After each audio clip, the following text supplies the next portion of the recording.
유리해 줄 수도 있다. 국민의당 기존 입장을 바꿔 더민주와 갈등 예고.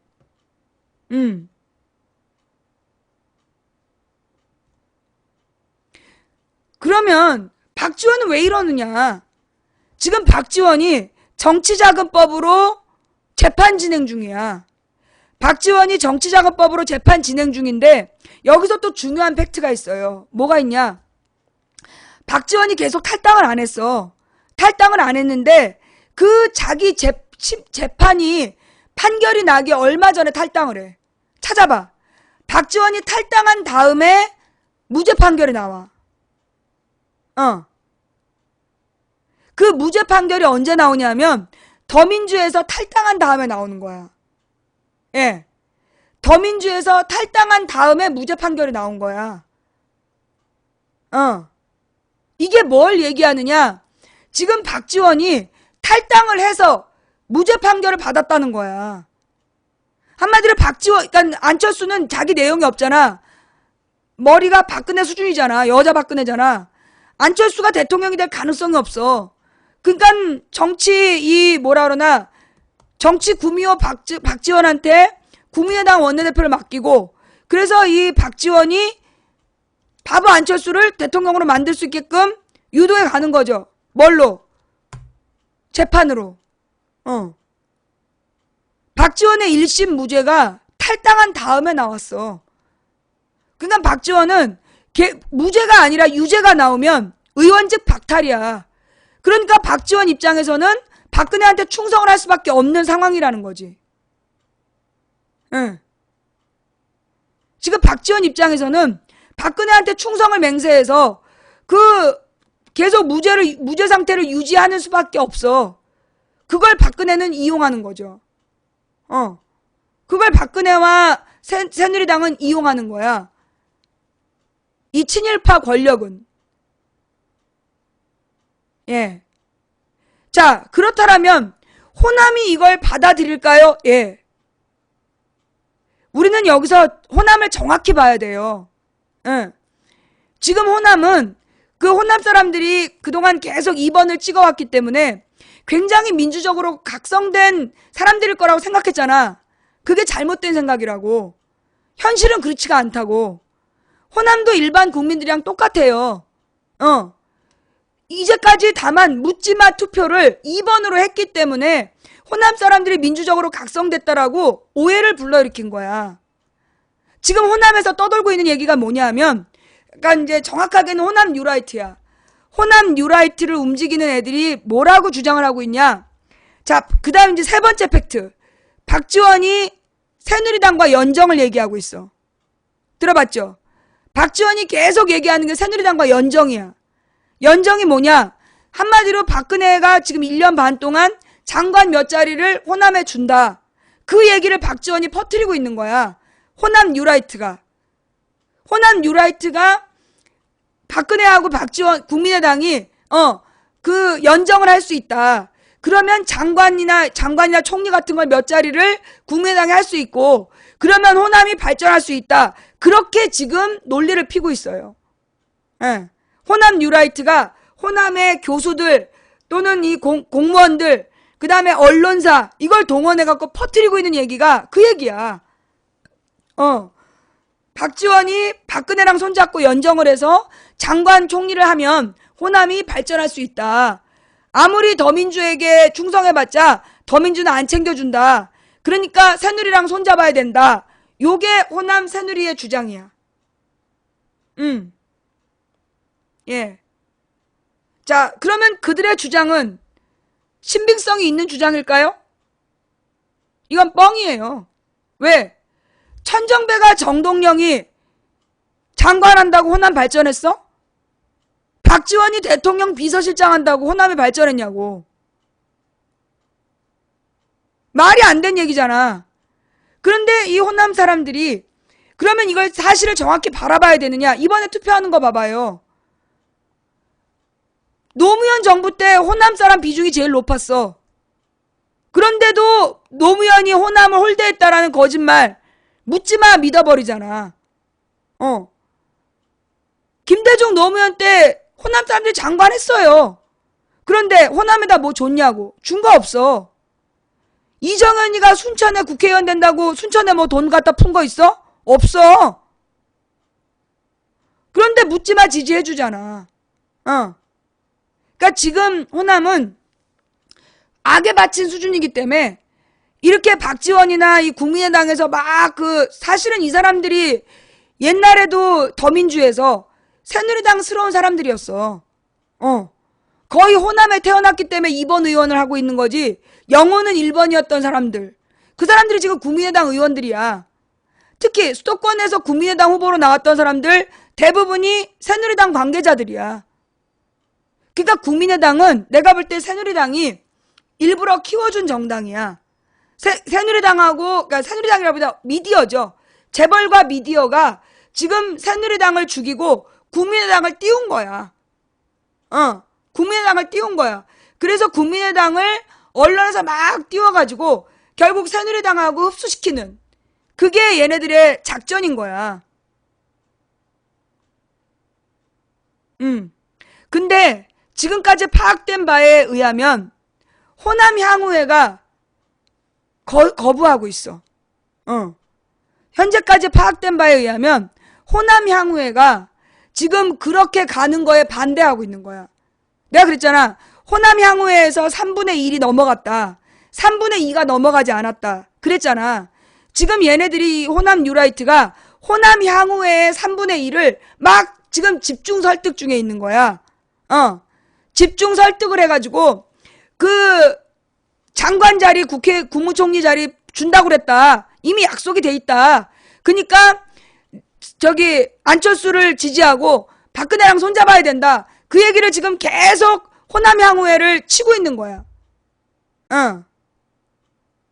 이 호남 향후회 소위 전라도에 있는 사람들이 이미 다 넘어간 것 같고 전라도 이외의 호남 향후회는 정서적으로 지금 받아들일 수가 없는 거야. 왜냐하면 자기들은 이제까지 계속 반새누리의 길을 걸어왔고 그 호남 현재에 있는 사람들은 이미 넘어갔어. 호남의 현지 주류는 새누리당으로 넘어갔어. 근데 그 호남 바깥에 있는 그 호남 향후회가 더민주를 더 잘하라고 국민의당을 지지한 거지 새누리랑 손잡으라고 지지한 건 아닌데 지금 이걸 망설이고 있는 거야. 왜냐하면 수도권 호남 향후에는 나름 자부심이 있었어. 자기네들이 대한민국 민주주의를 앞장서고 있었다라는 나름의 자부심이 있었기 때문에 지금 이 사람들이 고민하는 거야. 근데 이 호남 향후에는 어떤 특징이냐? 대세를 따라가게 돼 있어. 지금 전라도 본토에서 먹고 살기 위해서 새누리랑 손잡아야 된다라는 게 다수의 여론이기 때문에 이걸 수도권에 있는 호남 향후회가 얼마나 반론을 제기할 수 있느냐. 이번에도 보면 알겠지만 이 묻지마 3번 묻지마 3번이요 무서웠어요. 계속해서 지금 받아들이지 못하고 있는 부분이 이번 선거에서 더민주가 당 내부에서 여론조사했을 때 더민주가 당선되는 걸로 나왔던 후보들이 다 떨어진 지역을 가보면 누가 많았어? 국민의당 표가 높게 나와서 더민주가 떨어진 거야. 그런데 그 국민의당이 높게 나온 지역의 특징이 뭐냐? 호남 사람들이 많이 사는 지역이야. 그러니까 이 호남 사람들의 일반적인 네트워크, 그 묻지마 지지 네트워크가 생각보다 강해요. 이 사람들은 어떻게 논리적인 설득이 안 되는 집단이야. 지금 그 사람들한테 한마디로 당근을 주겠다. 너희들 먹고 살게 해주겠다는 지금 거짓말로 그들을 속이고 있는 거야. 그걸 지금 속이고 있는 거야. 과연 이들을 돌려 세울 수 있느냐. 지금 1번하고 3번이 지금 하나로 연대한 거예요. 그래서 국민의당의 지지율이 높게 나온 거야.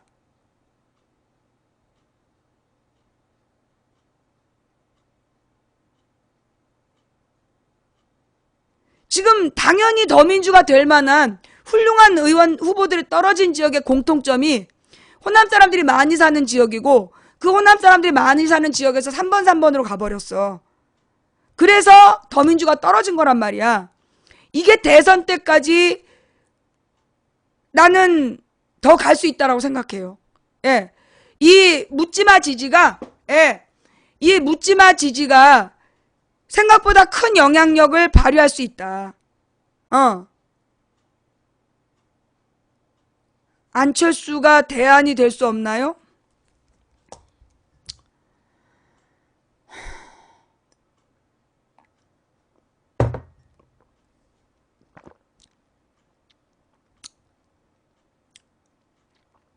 미치겠어.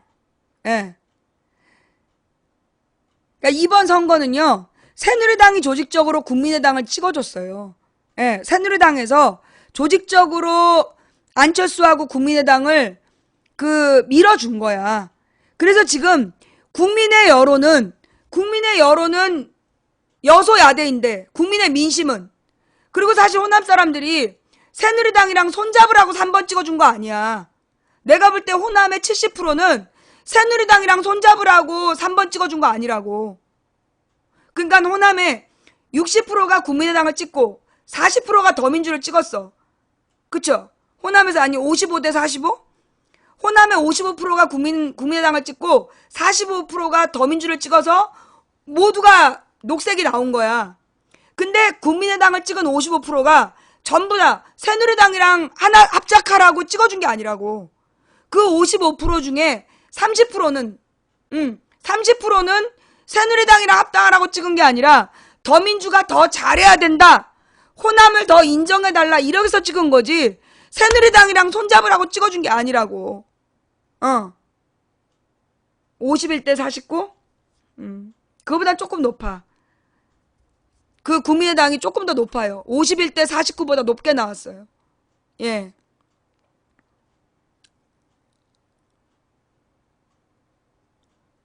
그래서 지금 그때 이제 어떤 일이 있었냐면 90년대 그러니까 90년이야 90년. 90년에 김영삼이 3당 합당을 해버려. 김영삼이 김종필이 노태우랑 합당을 하는데 그때 부산 지역에서 민주세력이 난리도 아니었어. 우리가 너네를 찍어준 게 누가 노태우랑 손잡으라고 했냐. 그러나 어떻게 됐어요? 합당해버리니까 그냥 영남 지역의 민주세력이 싹 죽어버렸어. 그걸 다시 부활시킨 게 노무현이었어요. 그러니까 1990년에 영남의 민주세력이 죽어버려. 그랬다가 노무현이 2002년에 대선 후보가 되면서 야당 후보가 되면서 영남의 민주세력이 다시 살아나기 시작한 거야.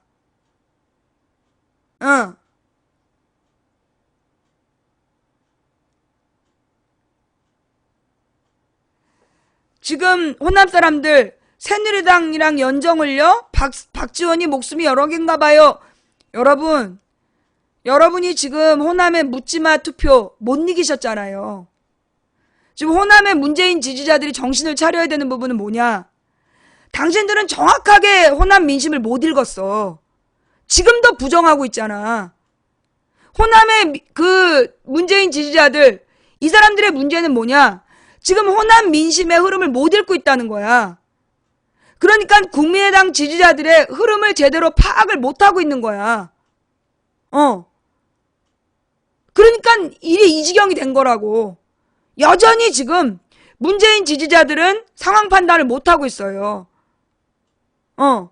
이번 더민주가 이긴 게 문재인의 인기로 됐다. 지금 이렇게 생각하고 있고, 호남에서 더민주가 진 건 김종인 때문이다. 이렇게 우기고 있고. 이래서는 호남을 되돌리기보다 더욱더 적대적 관계로 내몰 수밖에 없는 거야.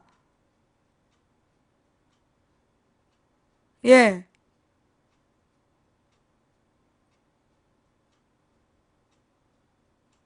선거 결과를 제대로 받아들이질 않기 때문에 내가 볼 때 박근혜나 문재인 지지자나 마찬가지야.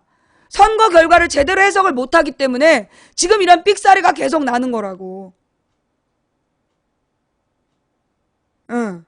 자,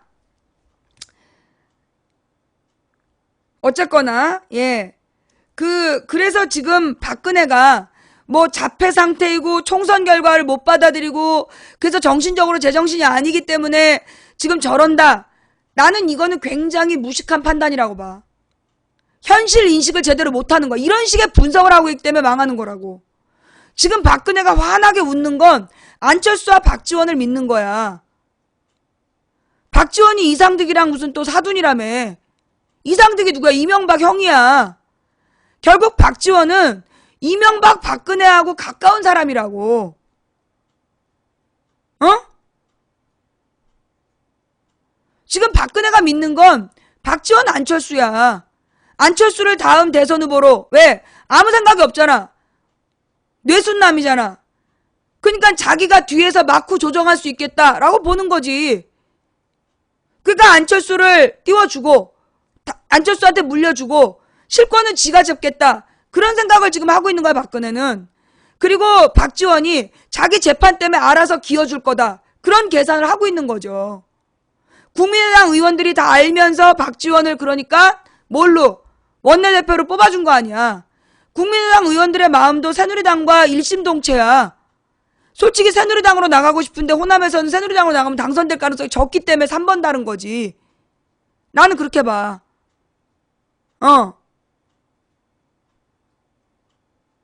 지금 안철수를 지지하는 젊은 사람들은 잘 모르겠지만 안철수가 신선하잖아요.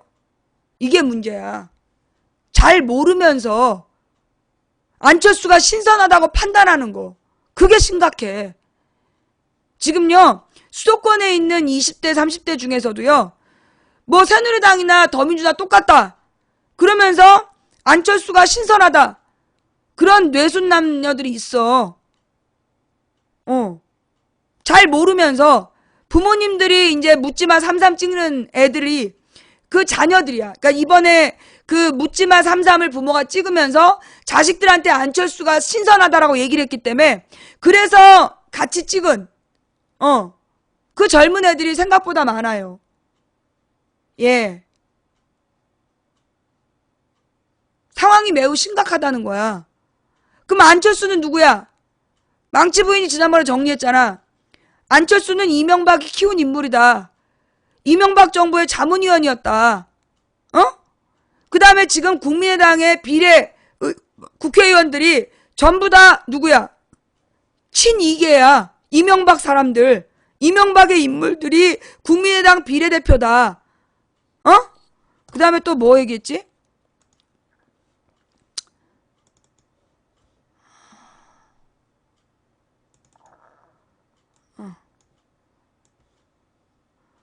안철수는 누구인가? 이명박 정부의 정책자문위원 출신이다. 서울대 융합과학기술 무슨 대학원이 급조된 대학원이고 안철수가 그 대학원 원장할 때 아무런 성과물이 없었다. 현재 국민의당의 비례대표들은 모두 친이명박계다. 윤여준, 이상돈, 친박근혜계 책사 출신들이다. 그 다음에 지금 안철수에게 정책을 제시해주는 이태규가 친이명박계의 핵심으로 이명박 연설문 썼던 사람이다. 이게 안철수야. 지금 안철수의 구성이 이렇다고. V3를 이명박이 띄워준 거야. 그러니까 이명박이 안철수를 띄워준 거야. 그러면서 이제 안철수에 대한 긍정적인 이미지가 V3를 무료 배포했다. 그때 다 무료였다니까. 그 당시에 개인 백신은 전부 다 무료였어. 돈 주고 유료 백신이라는 건 상상할 수 없던 시대였어 그때. 그리고 대부분 V3 안 썼다니까 후져가지고. 바이러스 기능을 못했어. 바이러스 잡는 기능을 못해가지고 V3 아무도 안 썼어. 이거는 40대 나 같은 사람들 다 아는 얘기야. 그 다음 박원순에게 양보했다? 양보한 게 아니다. 안철수가 시장 나가겠다고 윤여준에게 의사표시를 했고 윤여준이 안철수에게 안철수 대신 시장 출마 선언을 했는데 안철수 아버지가 반대한다고 시장 안 나가겠다고 해서 윤여준이 박원순에게 양보하는 이벤트를 하라고 설득했다라는 게 윤여준의 주장이야. 또 문재인에게 양보했다? 양보한 적 없다. 양보를 하려면 아름다운 후보 단일화를 해야 되는데 울면서 후보 사퇴해버렸어. 왜? 문재인 안철수 단일화 여론조사에서 문재인이 계속 앞서니까 단일화해주는 절차 없이 그냥 출마 포기 선언하고 선거 당일에 전이 아니라 당일이라며 선거 당일에 미국으로 도망가 버렸어.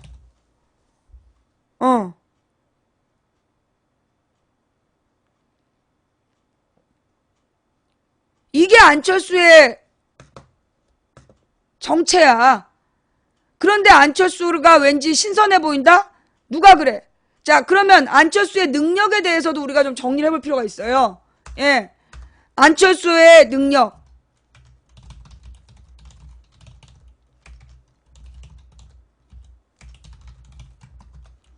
안철수는 뭐 한 사람이야?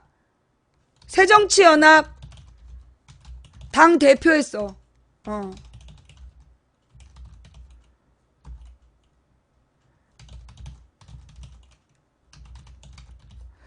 광주의 윤장현, 윤장현, 그 다음에 권은희, 이 사람들 그 다음에 안산시장. 이 사람들 막장 공천해가지고 새정치연합이 호남 사람들한테 욕 바가지로 먹게 했던 책임자야. 호남이 이 윤장현이랑 권은희 공천했다고. 그래서 새정치연합에서 돌아선 거 아니야? 그 책임자가 안철수라고. 그 다음 또 이 안철수의 정치적 리더십. 두 번째, 막장 공천만 한 게 아니라 그 국정원에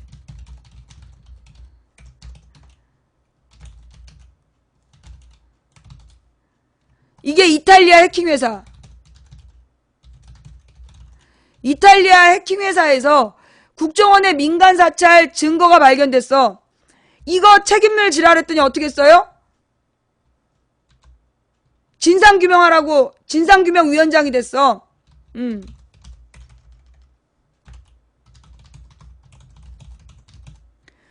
그래서 한 일이 뭐야? V3 한 번 돌려보고 끝. 결국 국정원의 민간사찰 진상규명 못했어.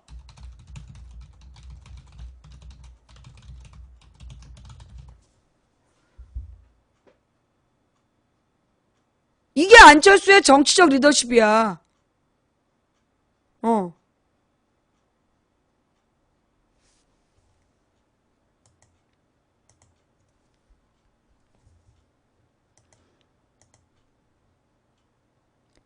예. 맞잖아. 내가 팩트가 아닌 거 얘기한 거 있어? 지금 내가 안철수에 대해서 사실이 아닌 거 얘기한 거 있냐고. 이명박 정부 정책자문위원 출신 맞잖아. 서울대 융합과학기술대학원인지 뭔지 급조된 대학원에 안철수가 원장으로 있을 때 성과물이 없었어. 현재 국민의당 비례대표들은 전부 다 친이 이명박계야. 윤여준, 이상도는 친박근혜계 책사 출신이고, 이태규는 친이명박계 핵심, 이명박 연설문 썼던 애야. 안철수의 긍정적인 과거 이미지 세 가지 전부 다 뻥이다. V3를 무료로 배포했다. 그 당시 다 무료였다. 그 다음 박원순에게 양보한 거 아니다. 문재인에게도 양보한 거 아니다. 그리고 안철수의 정치적 리더십, 새정치연합 공동대표하면서 막장 공천의 책임자였고, 윤장현, 권은희, 안산시장, 그 다음에 국정원 민간사찰 증거 발견, 이때 진상규명위원장 하면서 V3 한번 돌려보고 끝. 국정원 민간사찰 진상규명 안 했다. 여기에 또 하나 있어요. 더 결정적인 거.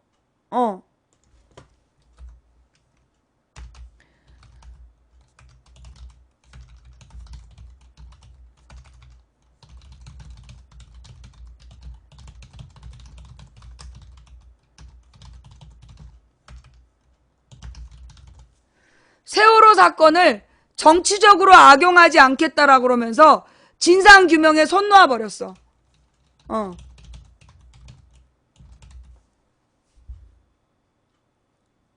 예.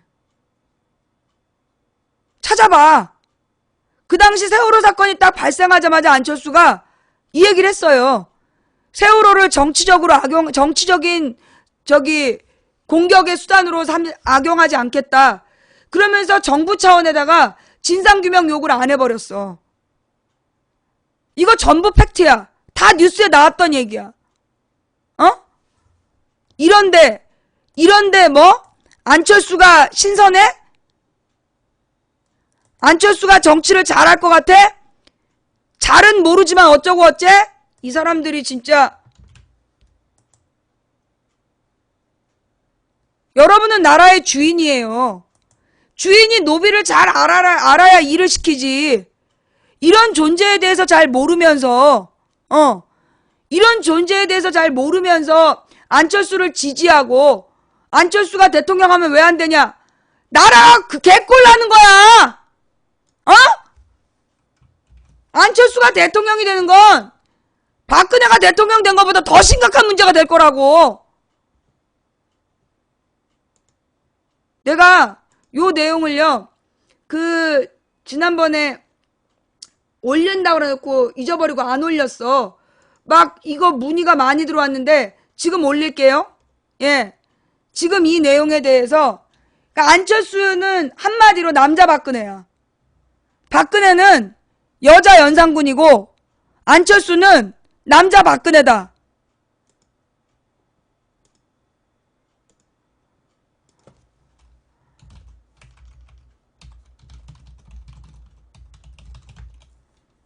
안철수는 누구인가?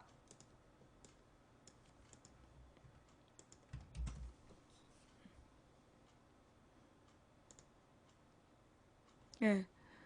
여러분 이제 망치 부인 생각에 맨 첫 번째 가서 보면, 예. 안철수는 누구인가? 쭉 정리해놨어요. 예. 제가 뭐 잘못된 생각을 하고 있습니까?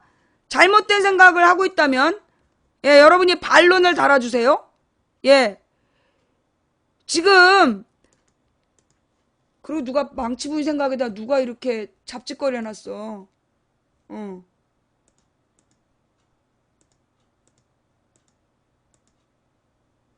요거를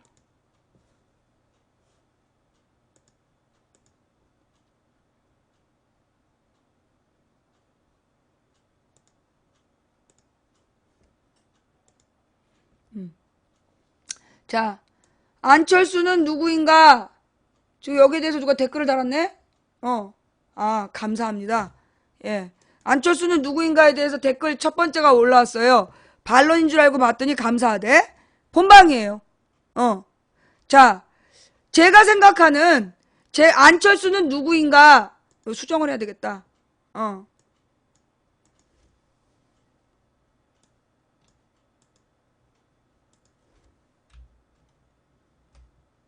맨 마지막에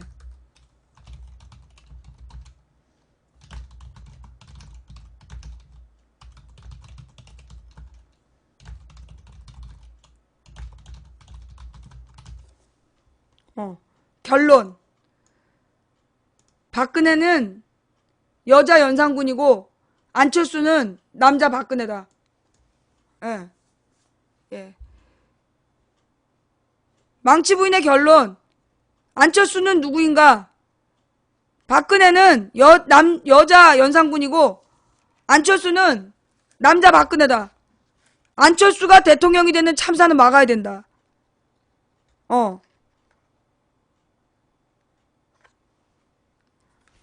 아직까지도 이걸 잘 모르는 사람들이 있어. 내가 얘기한 건 다 신문에 뉴스로 나온 내용들이에요.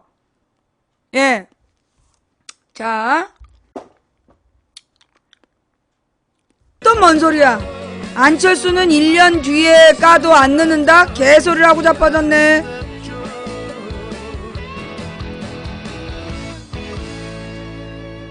왜 1년 동안 안철수 대세론 만들게? 그리고 그 뒤에 가서 비판해봤자 말짱 헛고생으로 만들려고? 자, 일단 지금 돌아가고 있는 상황은 그렇다라는 거. 지금 이제 호남의 뉴라이트들이, 예, 호남의 뉴라이트들이 지금 이제 호남 사람들이 잘 모르니까, 아무래도 이렇게 언론이나 이런 데에서 소외되어 있으니까, 호남 사람들을 이제 잘 모르는 걸 이용하는 거야. 호남 사람들이 정치적으로 돌아가는 걸 잘 모르는 걸 이용해가지고 지금 국민의당이랑 새누리당이랑 연정하면 호남이 잘 살게 된다는 개소리를 지금 퍼뜨리는 거예요. 예. 예. 그 개소리를 퍼뜨리면서 지금 안철수 대세론을 퍼뜨릴 생각인 거야. 이걸 지금 호남 사람들이 똑바로 상황을 판단해야 돼. 호남 비하 발언, 뭐가 비하 발언인데? 뭐가 비하 발언이야? 팩트 발언이지. 호남 사람들이 잘 모르면서 이번에 문재인이 노무현이 호남을 철저히 홀대했다. 그거 사실 아닌데 거기 속아 넘어갔잖아. 그런 사람들을 이용하는 거죠. 노무현 정부 때 호남 간부들의 그러니까 공무원들의 숫자가 제일 많았어. 고위공직자가. 그런데 박지원이 호남 홀대론을 퍼뜨리니까 그거 묻지마 지지해준 거 아니야. 그럼 정치를 모르는 거지. 사실 돌아가는 걸 모르는 거 아니야. 뉴스에 객관적으로 나왔잖아. 인터넷 접속률이 제일 낮은 게 호남이라고. 모바일 인터넷 접속률 제일 낮은 데가 호남이고, 그러다 보니까 호남 사람들이 정치에 대해서 잘 몰라. 많은 사람들이 지금 자기 주변 사람들이 정치에 관심 없다고 그래. 호남 사람들이 민주주의에 관심 있다라고 생각하는 건 착각이었어. 그냥 묻지마 투표를 이제까지 2번으로 해서, 그래서 민주주의적 개념이 있는 걸로 우리가 잘못 알았던 거고, 실제로 누구는 지금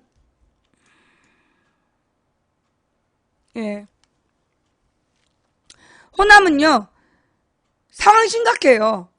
이 묻지마 투표를 하는 사람들이 60%야. 호남 본토에. 그 다음에 서울 수도권에서 26%가 묻지마 투표를 하고 있어. 굉장히 심각한 상황이라고. 이런 묻지마 투표한 사람들하고 새누리가 손을 잡으면 우리가 아무리 논리적으로 설득을 해도 이기기 어려운 상황이야. 새누리 묻지마 투표 세력과 호남의 묻지마 세력이 결합이 돼서 안철수를 대통령으로 만드는 대참사를 막아야 돼. 굉장히 심각한 상황이야. 본인이 호남 사람인데 망치 부인 말이 맞는 것 같다. 손 들어봐봐. 본인이 호남 사람인데 지금 호남의 상황이 이렇다. 이게 정확한 거다. 손 들어봐봐.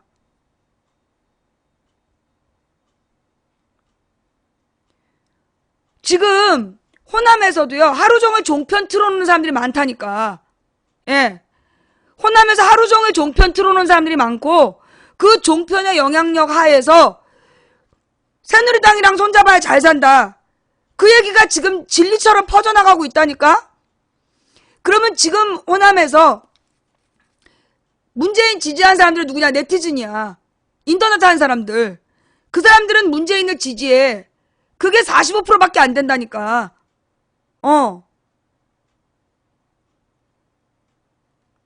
내가 정확하지? 우리는 정확한 현실에서 시작해야 돼요. 근데 이걸 갖다가 호남 탓을 할 수 없어. 아까 우리 나왔잖아. 경북 구미의 1년 예산이 1조래. 전라남도 전체 예산이 얼마인지 한번 찾아봐봐.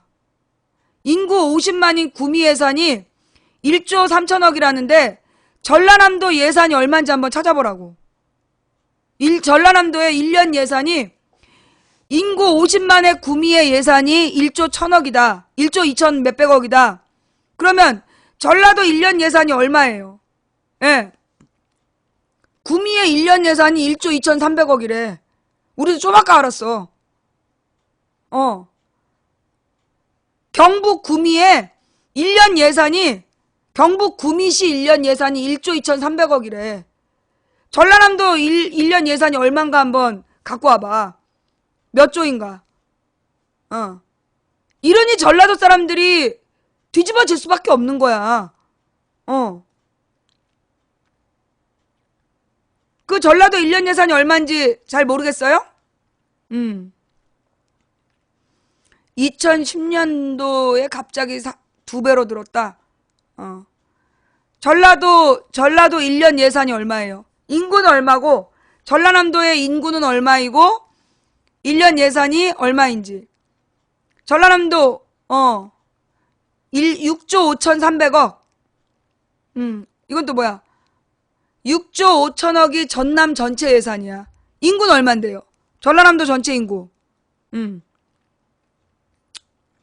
전남의 전체 인구가 얼만데 6조 5천억이야. 구미가 43만 명인데 1조 1천억이고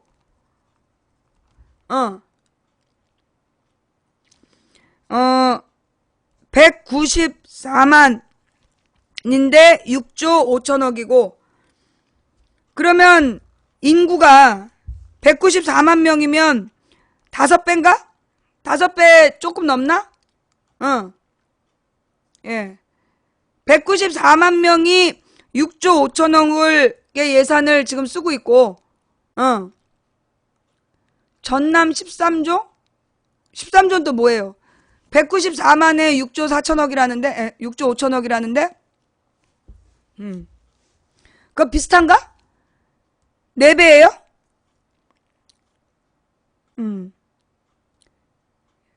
194만 명이면 인구가 4배? 예. 그러니까는 구미가 43만 명이야. 구미가 43만 명이니까 160만, 그다음 172만 정도라고 치면 1조 2,400억에 4배면 5조 정도 되는 거지. 비슷하구나. 예. 나주시가 5,618억, 순천시가 9,119억, 광양시가 6,667억. 인구를 대비해 봐봐.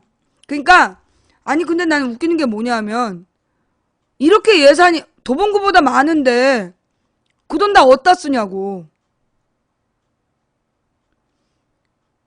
호남에 지금 나주의 예산이 5,600억이나 되는데 그걸 어디다 쓰는 거야? 순천시 예산이 9천억이면 거의 1조 가까이잖아. 그 돈 어디다 쓰는 거야?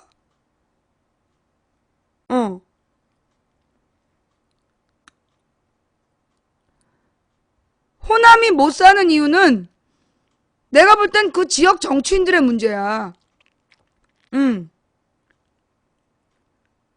호남이 못 사는 이유는요. 아니 지금 구미 1조 1천억하고 43만 명이 사는 구미에 1조 1천억. 근데 그 지금 194만 명이 살고 있는 전남에 6조 5천억이면 비슷한 거야. 그죠? 6조 5천억이면 좀 더 많은 건가? 그러면 구미하고 전남하고 예산이 인구 대비해서 큰 차이가 없단 얘기예요. 근데 왜 전남은 이렇게 못 살아? 이게 뭐 때문이야? 결국 그 예산이요. 엉뚱한 데 쓰이고 있다는 얘기네. 뭔가 수상해. 그죠? 그 지역 정치인들이 다 해먹는 거야. 이거 진짜 조사해 봐야 되겠어. 구미 지역에 1조 1천억이 뭐 지금 194만 명에 6조 5천억이면 거의 전남도 비슷하거든요. 예산이 특별히 많은 게 아니네. 구미가. 인구 대비해서 비슷하잖아. 인구 대비해서 비슷한데 구미보다 전라도가 도리어 더 많아 지금 전라도가. 전라도가 지금 좀 더 많은데 지지리도 못 살아.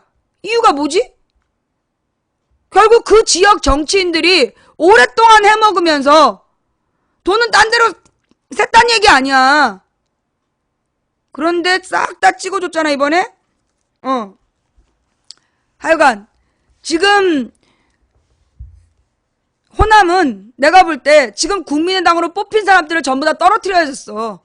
그 사람들이 이제까지 사실 호남에서 194만이 6조 5천억이면요. 구미하고 비슷한 돈이에요. 비슷한 수준의 예산이야. 그렇잖아. 좀 더 많다고 봐야 돼. 그런데 그 돈을 어디다 써먹어서 제일 못 사는 동네냐고. 전라남도가 뭐라 그러나 지역에서 예산 자립도가 지자체 중에 아마 제일 낮을걸? 제일 낮은 세 군데에 들어가 전라남도가.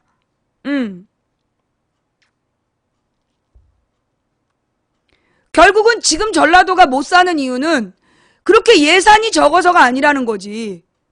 그 예산을 쓸데없는 데에다가 쓰고 있기 때문에 못 산다는 거야. 그러면 그렇게 예산을 쓸데없는 데 쓰고 있는 사람들이 누구야? 결국 그 당 사람들 아니야? 어? 이제까지 그 호남에서 정치했던 사람들, 그 사람들이 예산은 예산대로 갔다가 쓸데없는 짓거리 해서 그래서 호남이 못 사는 거네. 이대로 보면. 근데 지금 죄 거기 국민의당에다 찍어준 거 아니야, 도로. 그래놓고 잘 살 거라고. 이거 호남 분들한테 알려줘야 돼요. 김대중 노무현 때 호남 사람들이 장관에서 잘 살게 됐냐고. 지금 박지원 지지자들이 퍼뜨리는 소문이 뭐냐면 새누리랑 연정을 해서 장관 나눠 먹으면 호남이 발전된다. 그러면서 새누리랑 손잡기 위해서 안철수로 가야 된다. 이런 개소리를 지금 퍼뜨리고 있는데 천정배 정동영이 장관 해가지고 호남이 잘 살았냐고. 박지원이 대통령 비서실장에서 호남이 잘 살았냐고. 결국 예산이 다른 지역보다 특별히 적게 내려간 게 아닌데 지지율도 못 산 이유는 그 지역의 정치인들이 돈을 제대로 못 썼기 때문이야. 쓸데없는 데다 썼기 때문이지. 근데 내나 그 사람들한테 이번에 또 표를 준 거 아니에요. 그러니 호남이 깨어나야 돼. 이제까지 어쩌면 우리가 호남이 묻지마 2번을 찍기 때문에 민주세력이 호남 사람들을 너무나 방치한 거야. 호남은 민주적인 자각성이 뛰어나다라는 착각으로 그동안 호남을 방치한 거야. 그래서 호남의 민중들이 실제로 잘못되고 왜곡된 정보로 묻지마 투표를 하는 데만 익숙해져 있다라는 걸 우리는 제대로 파악하지 못했어. 그리고 지금 그들을 이용해서 쟤네는 지금 새누리당이랑 손잡고 안철수를 대통령으로 만드는 프로젝트를 가동하고 있다.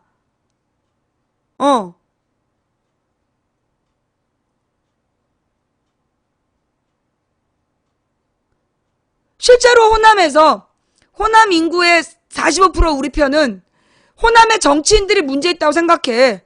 지금 국민의당으로 뽑힌 사람들이 문제 있는 사람들이고 이 사람들이 호남을 이렇게 만들었다는 걸 알아. 그런데 이 사람들은 그 45%는 호남의 45%는 네티즌이야. 근데 인터넷을 못하는 55%는 묻지마 투표를 하고 있다는 거예요. 어떻게 할 거냐고. 즉 호남의 45%가 솔직히 근데 나한테 지금 경험담이 온 걸 보면 이 45%가 55%를 설득을 못해. 지금 그 소위 네티즌, 그러니까 민주세력, 호남의 민주세력이 묻지마 투표 세력을 지금 설득을 못하고 있어. 묻지마 투표 세력한테 아무리 논리적이고 기사를 갖다 줘도 안 믿는다는 거야. 받아들이지 않는다는 거야. 굉장히 심각한 상황이에요. 우리는 그런 상황에서 대선을 치러야 되는 거야. 지금 호남의 55%가 묻지마 반문 정서가 있다고. 호남의 55%가 묻지마 반문 정서가 있어요. 그걸 분명히 이해해야 돼. 받아들여야 되는데 누군 그런 말 하더만 문재인이 호남에 가서 그 주장을 했잖아. 정계 은퇴하겠다고. 호남이 지지해주지 않으면 정계 은퇴하겠다라는 발언을 했기 때문에 그 발언을 무마시키려고 김종인한테 모든 책임을 돌리고 있는 거다. 근데 그런 식으로 해서는요. 해결이 안 돼요.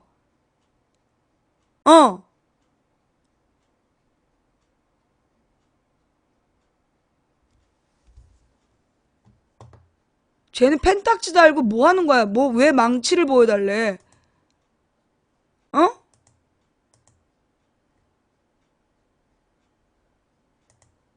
얘는 펜딱지를 언제 다른 거야? 영천아지매. 펜딱지 달고 망치 보여주세요. 뭐 하는 짓이지?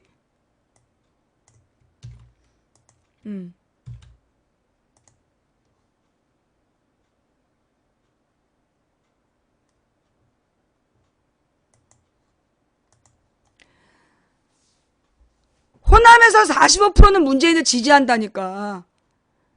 근데 호남에서 45%만 문재인 지지해서는 문재인 대통령이 안 된다는 게 팩트라고요.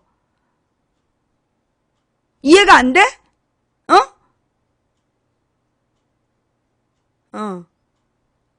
아, 망치 보여주세요가 망치 보인 방송 보여주라는 얘기였어?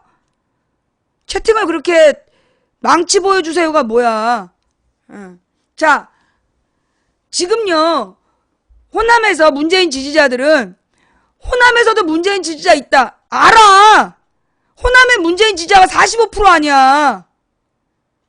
그걸 받아들이라고. 호남의 문재인 지지자가 45%야.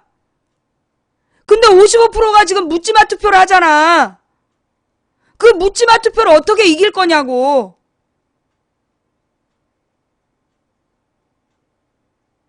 그걸 받아들이라는 거예요.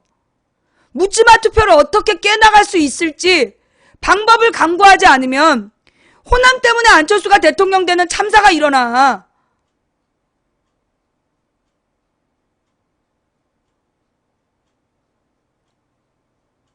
호남을 똑바로 이해하고 그래서 문제를 풀어야 되는데, 그러니까 이제 호남의 45%의 문재인 지지자들은 어떤 생각이 있느냐 하면 호남이 고립되는 것에 대한 두려움을 갖는 거야. 그래서 아니라고 자꾸 부정을 하는 거야. 근데 그렇게 자꾸 부정을 해서는요, 문제를 풀어나갈 수가 없어요. 병을 갖고 있는 사람이 이게 내 병이다 인정을 하고 치료법을 찾아야 될 거 아니야. 근데 암에 걸린 사람이 나는 암이 아니라고 암 치료를 안 하겠다 그러면 어떻게 암을 낫겠어. 위궤양 걸린 사람이 그래 내가 위궤양이야 인정을 하고 위궤양 약을 먹어야 위궤양이 낫는 건데, 지금 호남의 문재인 지지자들이 아니다 김종인 때문에 떨어진 국민의당이 됐다 그런 거짓말을 자꾸 하고 있으면, 그런 억지 주장을 하고 있으면 결국 호남은 못 풀고 가는 거야. 그럼 문재인 아니라 문재인 할아버지 노무현 살아나더라도 대통령 못 한다니까?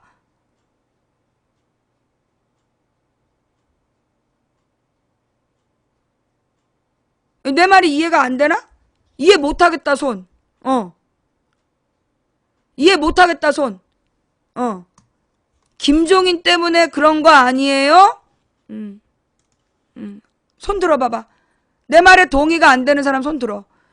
내가 지금 일주일 내내 설명을 해도 못 알아듣는 사람은 여기 대선 끝날 때까지 앉아있어봤자 설명 못 알아들을 것 같아. 자 빨리 손 들어봐. 이해가 안 되지? 미안하다. 내가 너를 설득할 그 능력이 없다. 영구블랙이야. 영원히 우리 방송에 안 와주는 게 나를 돕는 거야. 내가 너희들을 이해시킬 능력이 없어. 나는 나의 한계를 분명히 알아. 너네들을 이해시키려고 시간을 낭비할 틈이 없어. 호남의 문재인 지지자들이 계속해서 김종인 탓으로 상황을 호도하다 보면 그러면서 뭐 팩트TV에서 나온 자료에 의하면 광주에서 문재인이 갔다 온 다음에 지지율이 올랐다.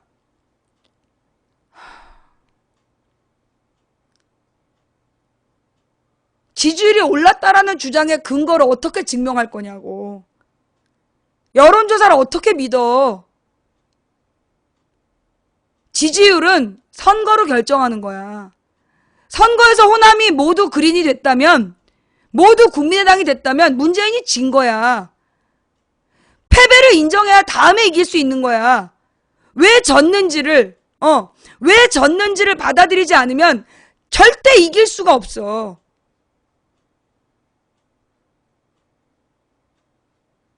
무슨 얘기인지 알겠어요? 왜곡이 됐든 어쨌든 내가 누차 얘기했잖아. 내가 문재인이 당대표가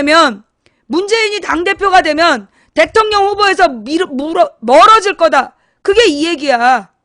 문재인하고 박지원이 당대표 경선하면서 박지원이 퍼뜨린 게 호남홀대론이잖아. 그 호남홀대론이 그 퍼진 상태에서 문재인이 간신히 당대표가 됐어. 그런데 문재인 측근으로 알고 있는 정청래가 방송사 다 있는 데서 주승용한테 들이댔어. 호남홀대론 맞네. 문재인 가만히 있었잖아. 이게 과정이라니까.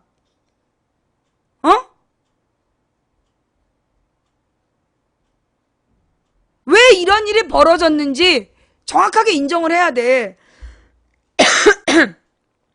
내가 박지원 문재인으로 가면 안 된다. 박지원 문재인 대결 구도로 가면 결국 호남과 영남 구도로 갈 거다. 친노 대 비노 구도로 간다. 그러니까 안 된다는 얘기 그렇게 했는데 문재인 지지자들이 개무시하고 밀어붙였잖아? 밀어붙여가지고 당대표가 됐잖아? 그런데 당대표가 되는 순간 호남은 적이 된 거야. 그때 박지원이 호남의 당원들한테 퍼뜨린 얘기가 호남홀대론인데 그게 굳어진 거야.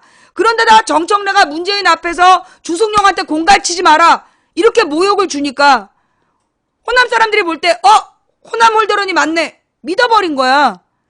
그래서 문재인이 그때부터 안 좋아졌어. 내가 작년에 5월이었나? 작년에 광주를 갔잖아요. 광주를 가서 길거리 수다방을 하는데 박근혜 비판하면 구름대처럼 몰려오던 사람들이 문재인 얘기를 하면 싹 빠지는 거야. 난 이유를 몰랐어. 솔직히 이유를 몰랐어. 이번에 조사하면서 안 거야. 박지원이 그런 말을 퍼뜨렸구나. 정청래 주승용 싸움이 그런 결과를 가져왔구나. 이번에 조사하면서 알게 된 거야. 그래서 지금 호남의 반문 정서는 분명히 존재해. 그 호남의 반문 정서를 문재인 지지자들이 인정을 해야 된다고. 그리고 그걸 어떻게 풀어갈까. 그래야 되는데 지금 문재인 지지자들이 여러 명 나한테 문자를 보냈어. 호남 버리고 가자고. 호남을 버리고 가자라는 사람들 때문에 그러니까 호남이 등 돌리는 거야.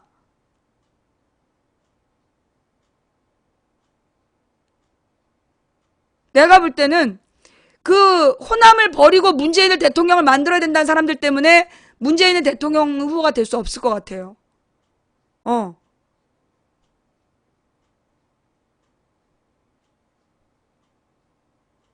문재인을 대통령 만들기 위해서 호남을 버려야 된다는 사람들, 그 사람들 때문에 내가 볼 때 문재인은 대통령 후보가 될 수 없어.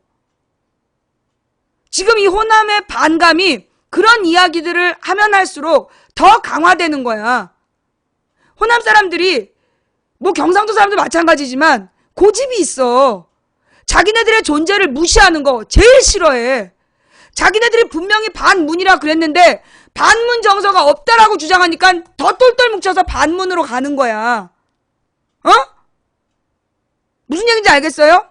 호남 사람들이 아니라 그러면 더 한다고. 반문 정서가 있다 인정하고 그 반문 정서를 어떻게 풀어갈까라고 얘기해야지. 반문 정서는 없다라고 주장하더니 반문 정서가 있다는 걸 증명해내면 호남 버리고 가자. 미친 새끼들 아니야. 이것들이 내가 볼 때는 야권이 정권 교체 못하게 하는 주범일 것 같아.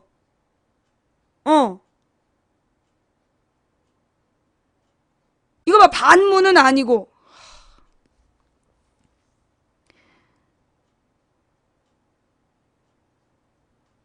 반문 정서가 있다니까. 저렇게 계속 반문이 아니라고 우기는 이유가 뭐냐? 문재인을 대통령 만들고 싶은 열망 때문에 반문이 아니라고 계속 우기는데 당신들이 그렇게 아니라고 우길수록 호남은 한 명씩 두 명씩 배로 반문이 늘어난다고. 호남이 왜 문재인에게 화났는가? 그걸 잘못으로 인정을 하고 그리고 호남 사람과 함께 문제를 풀어가야지.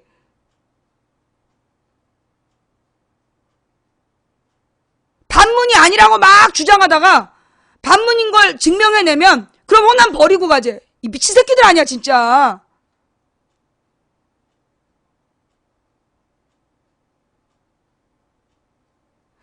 우리가 인정해야 되는 건 뭐냐? 호남에 반문 정서가 있다. 그건 인정해야 돼. 내 주장 첫째. 그런데 그 반문 정서는 어디에서 비롯된 거냐? 호남의 비겁한 정치인들이 만든 허위사실 때문이다. 그러니 그 허위사실을 깨야 된다. 이게 주제야. 근데 너네가 반문 정서가 없다고 계속 며칠째 우기니까 다음 얘기를 못하는 거 아니야, 이 등신 새끼들아. 호남에 반문 정서가 있다. 1번. 근데 그 반문 정서는 호남의 양아치 정치인들이 만든 거짓말이다. 그러니까 그 거짓말을 깨고 진실을 알려야 된다. 그 얘기 좀 하자고. 씨발 등신 새끼들 진짜. 의견이 좀 다르면 등신되네?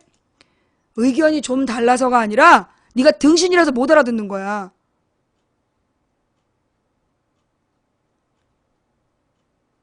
아, 내가 지금 잘못 생각하는 거예요?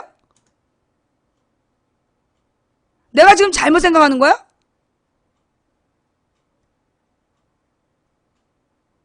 지금 호남의 양아치 정치인들, 그리고 호남의 뉴라이트들, 그리고 종편이 호남 민중들을 속이고 있다. 그래서 반문 정서가 만들어졌다.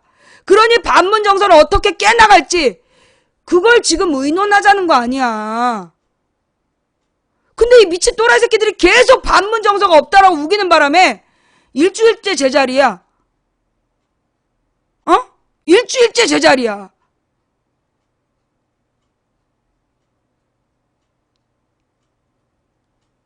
지금 그래서 내가 문재인을 버리겠어? 어?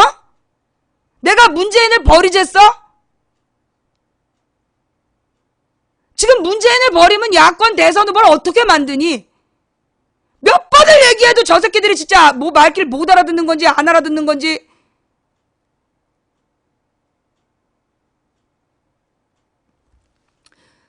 호남의 반문 정서를 인정해야 돼. 그리고 원인을 파악해야 된다고. 왜 병이 걸렸는지를 알아야 고칠 거 아니야. 근데 병이 없다고 박박 우기면 고칠 수가 없어. 일부러 그러는 거야? 일부러? 그 병을 고치지 못하도록, 문제를 해결하지 못하도록 일부러 부정하는 거야? 그게 목적이야?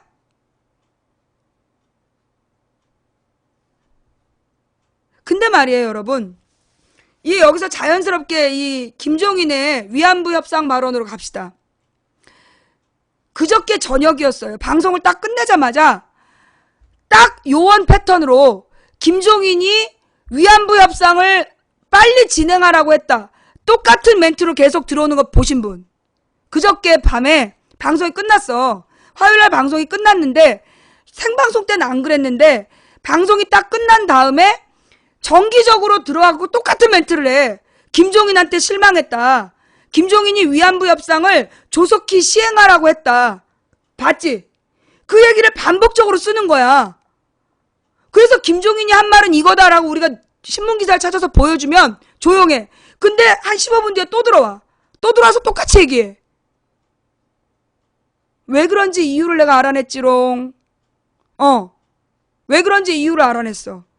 김종인이 그런 뜻으로 얘기하지 않았는데 모든 언론이 제목을 그렇게 달았어.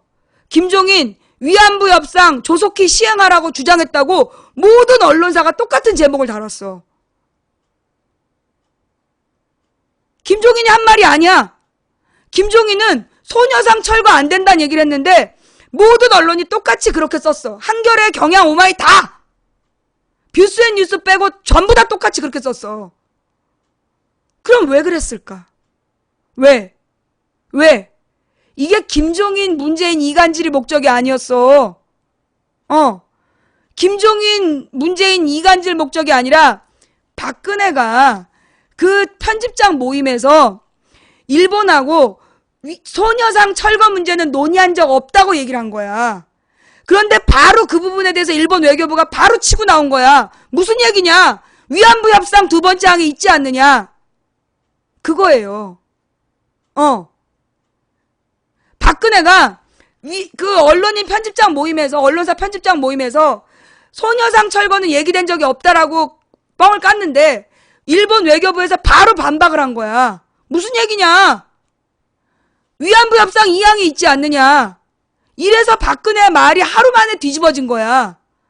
일본 외교부의 공식적인 발언으로.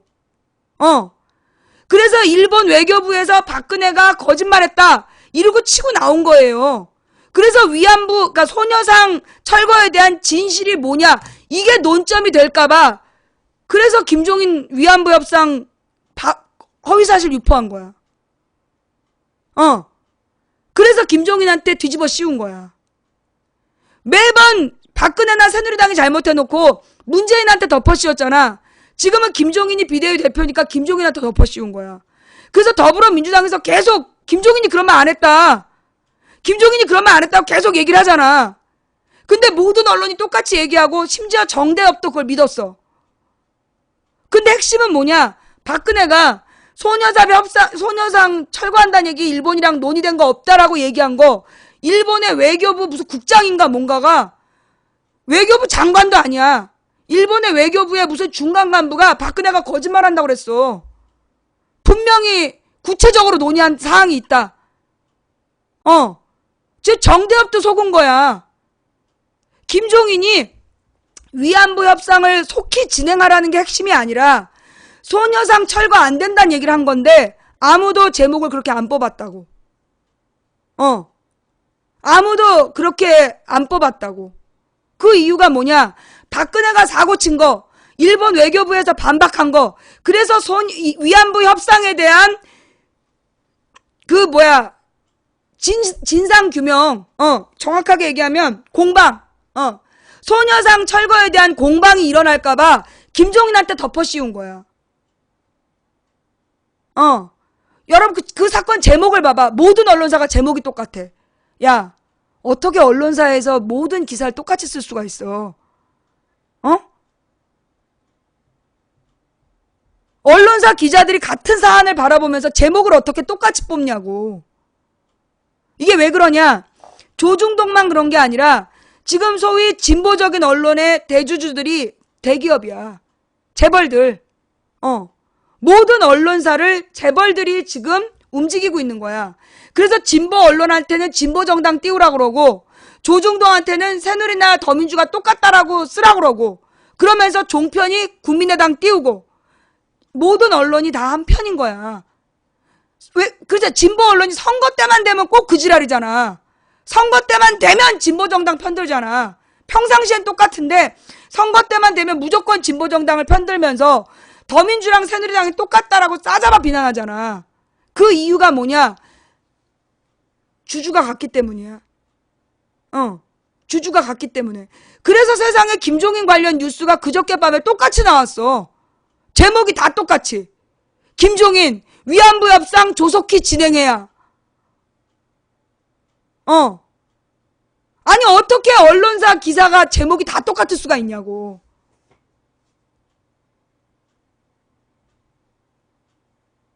이게 결국은 뭐냐면요. 이 논란의 핵심은 김성환의 행간 갖고 와봐봐. 팟빵으로 가보면 되나? 김성환의 행간에 어제 나왔나 오늘 나왔나.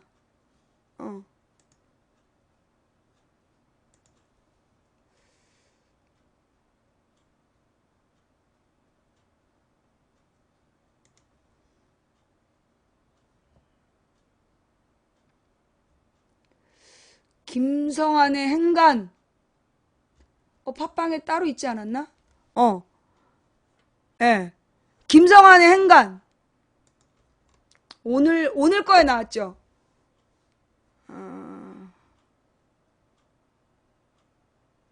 그렇지. 이거야. 김성환의 행간 시사평론가 김성환 씨 나오셨습니다. 어서 오십시오. 네, 안녕하세요. 김은영님, 5115님 외에 여러분이 여러 가지 의견들 주시는데 5115님은 정관예우는 없어지지 않을 겁니다. 우리 사회 구조가 변할 수 없게끔 만들어놨다. 박무진님은 알파고가 판결하게 하죠.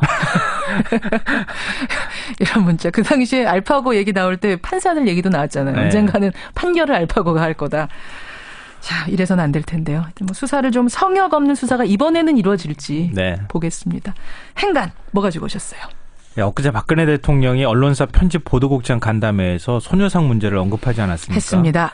이 소녀상 철거는 한일 위안부 합의에서 전혀 언급도 안 된 문제다. 예. 그런 것을 갖고 선동을 하면 안 된다. 이렇게 얘기를 했는데요. 그랬죠. 그런데 이 발언이 나온 지 하루 만에 일본 정부의 고위 관료가 박 대통령 발언을 정면으로 반박했습니다. 어허. 박 대통령 소녀상 발언 하루 만에 반박한 일본. 이 뉴스의 행간을 좀 살펴볼까 합니다. 그러니까 일본 대사관 앞에 소녀상 철거 문제, 우리나라 대통령은 그거 아니다라고 했는데 일본 정부에서 반박을 한 거예요. 네, 맞습니다. 언제 어떻게 했어요? 지금 말도 안 되는 일이 벌어지고 있는데요. 우리 입장에서 이번 발언이 좀 심각한 것은 일본 정부의 관료 한 사람의 인식이 아니라는 겁니다. 그래요?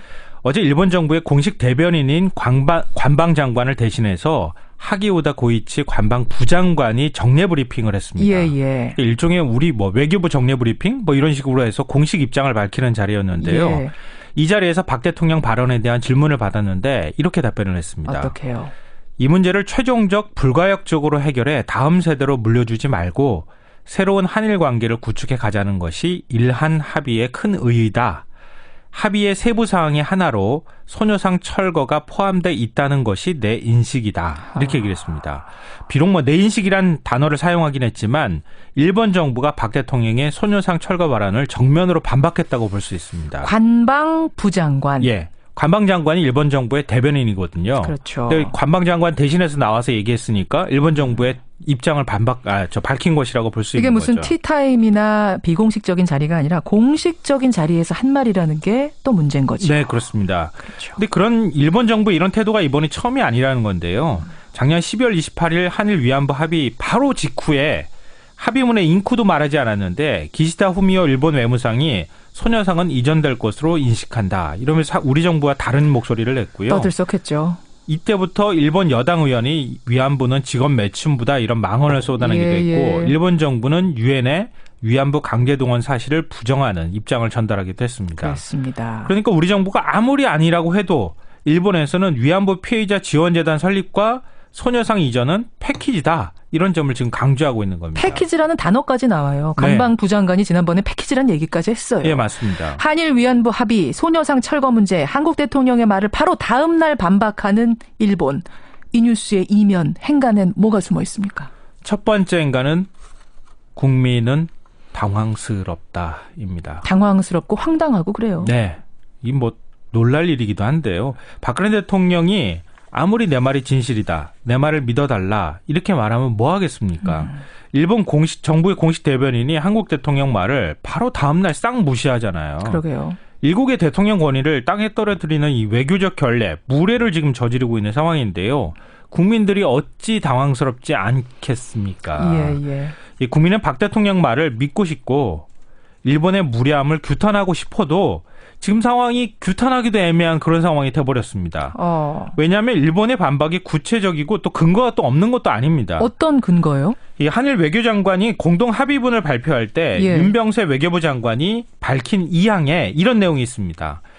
일본 정부가 한국 소녀상에 대해 공간의 안녕을 우려하는 점을 인지하고 관련 단체와의 협의하에 적절히 해결되도록 노력한다. 맞아요. 기억납니다. 이거 들어보시면 느낌이 어떤 건지 아시죠? 이게? 조항에 있었어요. 이런 얘기가. 네. 예. 우리 정부는 민간 차원에서 해결할 일이다 이렇게 주장을 하고 있지만 일본 정부는 이걸 근거로 이 조항을 근거로. 소녀상 철거와 합의 이행은 패키지다 이렇게 주장을 하는 겁니다. 그렇죠. 그러니까 국민들은 박 대통령 말을 의심할 수도 없고 그렇다고 일본 말을 액면 그대로 믿을 수도 없고 참 당황스럽고 황당한 상황이라고 참담하기도 하고요. 네. 두 번째 행간은 뭐죠? 두 번째 행간은 공개하면 된다입니다. 뭘 공개합니까? 합의서를요. 합의서가 공개 안 된 거예요? 예, 합의서가 공개 안 돼 있습니다, 지금. 지금 일본 정부는 우리 정부를 대통령을 노골적으로 지금 무시를 하고 있는데요. 우리만 지금 합의서에 따른 합의 이행을 강조하고 있거든요. 그렇죠. 교과서에서 위안부 강제동원 서술을 축소하거나 합의 내용을 훼손하는 일 하지 말자 그러면서 우리만 조심하고 있는데 일본은 지금 다 무시하고 있잖아요. 일본 맘대로 하고 있고 일본은 합의 내용 이행할 의지가 별로 없는 그런 상황인데요. 이런 상황이라면 우리 정부가 저자세를 취할 필요가 없잖아요. 그래요. 왜 북한에 강경 대응하듯이 초무례한 일본에 왜 강경 대응하지 못합니까? 왜 강경 대응을 못합니까? 당당하게 대응할 수 있잖아요. 그럼 합의문 지금 우리가 알고 있는 거는 부분만 알고 있는 거예요? 일본 정부가 밝힌 내용이 있고 우리 정부가 밝힌 내용이 있는데 공식적으로 합의한 내용이 있다면 합의문을 얘기를 해야 되는 처음부터 건데요. 끝까지 다 공개해라 국민들한테. 이제 합의문을 공개할 때가 됐다고 보는 건데요. 이 실제로 민주사회를 위한 변호사 모임 민변이 외교부를 상대로 한일 위안부 협상 문서를 공개하라 이렇게 소송을 지금 제기한 상태입니다. 그러니까 합의 문서를 공개를 하면 모든 게 아주 깔끔하고 깨끗하게 정리가 된다는 건데요. 그러면 이제 국민들이 반박할 말도 생기고 선동한다 이런 말 나올 일도 없는 거죠. 그러네요. 그러니까 박 대통령이 즐겨 사용하는 배신의 정치. 지금 이럴 때 쓰는 말 아니겠습니까? 일본이 지금 배신의 정치하고 있는 거잖아요. 그러고 보니까 그러네요. 그 배신의 정치하면 심판해야죠. 정부가 꺼릴 것이 없다면 그냥 합의문서 다 공개하면 됩니다. 행간 또 있습니까? 네, 있습니다. 세 번째 행간은 최종적 불가역적 합의는 이미 깨진 거나 다름없다입니다. 그러니까 정말 한국하고 일본 정부가 이렇게 합의 내용 가지고 다른 해석을 하게 되면 이게 진짜 불가역적 합의 맞나 생각하게 되죠?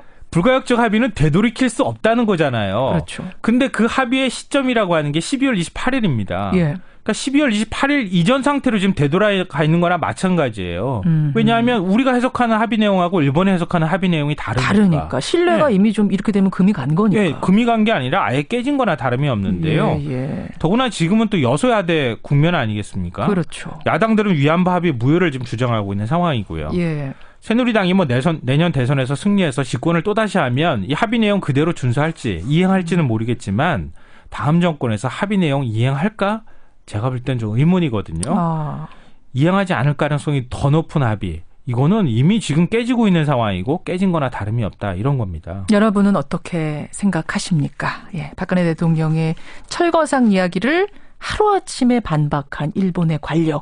이 뉴스의 이면 들여다봤습니다. 김성환 씨 수고하셨습니다. 네, 고맙습니다.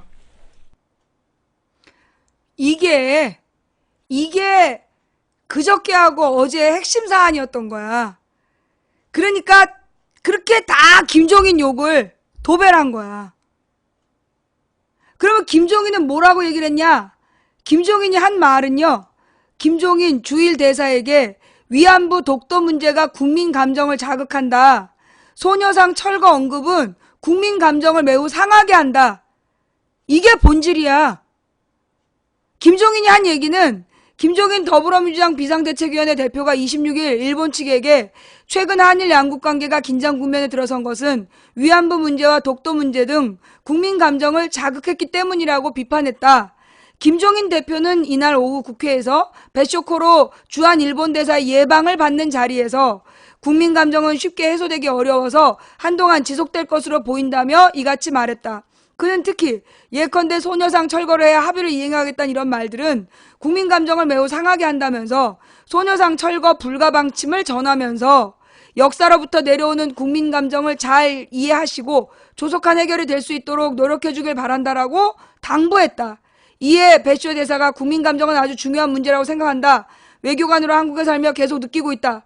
일본과 한국의 관계는 협력적 관계가 구축됐다고 생각한다. 앞으로 국민들 간에 잘 이해할 수 있도록 노력하는 것이 중요하다고 생각한다.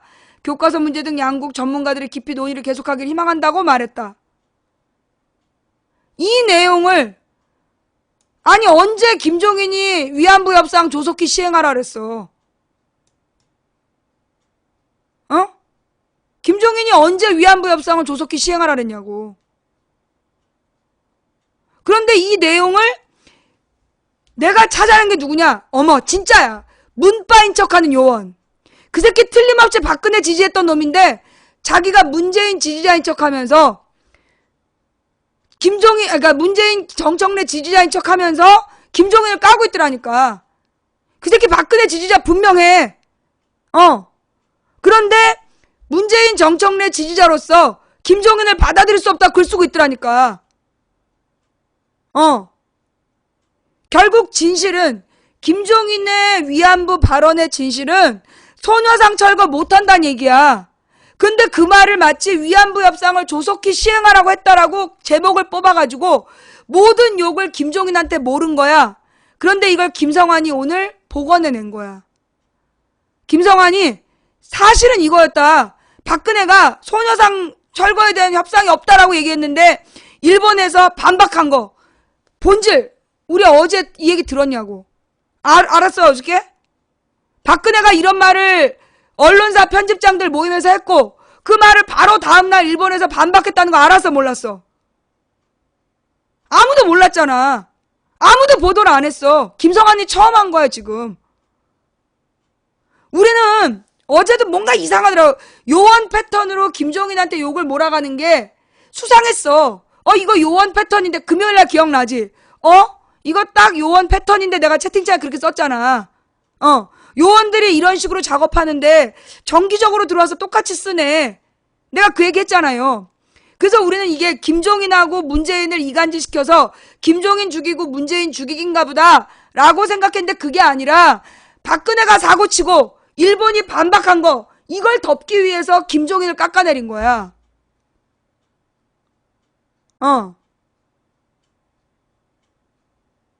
뭔 말인지 알겠지? 예.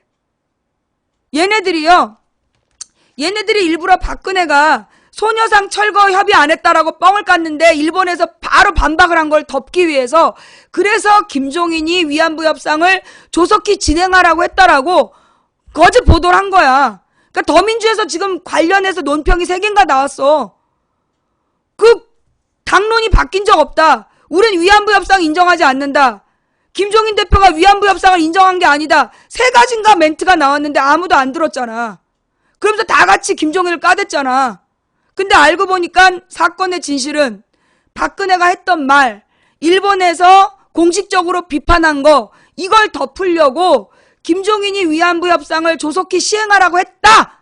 라고 밀고 나간 거야.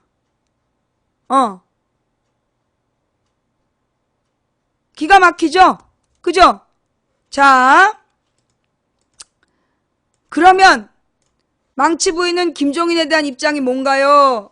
자, 일단 김종인에 대한 욕은 박근혜가 사고치고 위안부 협상에 지금 논란이 일어나는 거, 이걸 덮기 위한 거였다. 이건 인정하십니까? 요거 인정하세요? 김종인의 발언은 소녀상 철거 못한다는 얘기야. 그런데 이걸 언론이 쌩 거짓말을 했어. 왜? 박근혜가 사고친 거 덮으려고. 이상한데? 왜 박근혜가 사고친 걸 덮으려고 그랬지? 언론이 이미 박근혜 버렸는데? 여기서 중요한 건 박근혜보다 중요한 일본을 보호하기 위해서. 지금 종편과 조중동은, 종편과 종박 언론들은 박근혜를 지키는 게 목적이 아니야. 대일본 감정을 누그러뜨리는 게 목적인 거야. 얘네들은 지금 박근혜 정부가 위안부 협상을 해서 소녀상 철거를 약속한 거 아니야. 그게 일본의 요구잖아. 일본이 욕먹는 걸 막기 위해서 김종인에 대한 허위사실을 유포한 거야.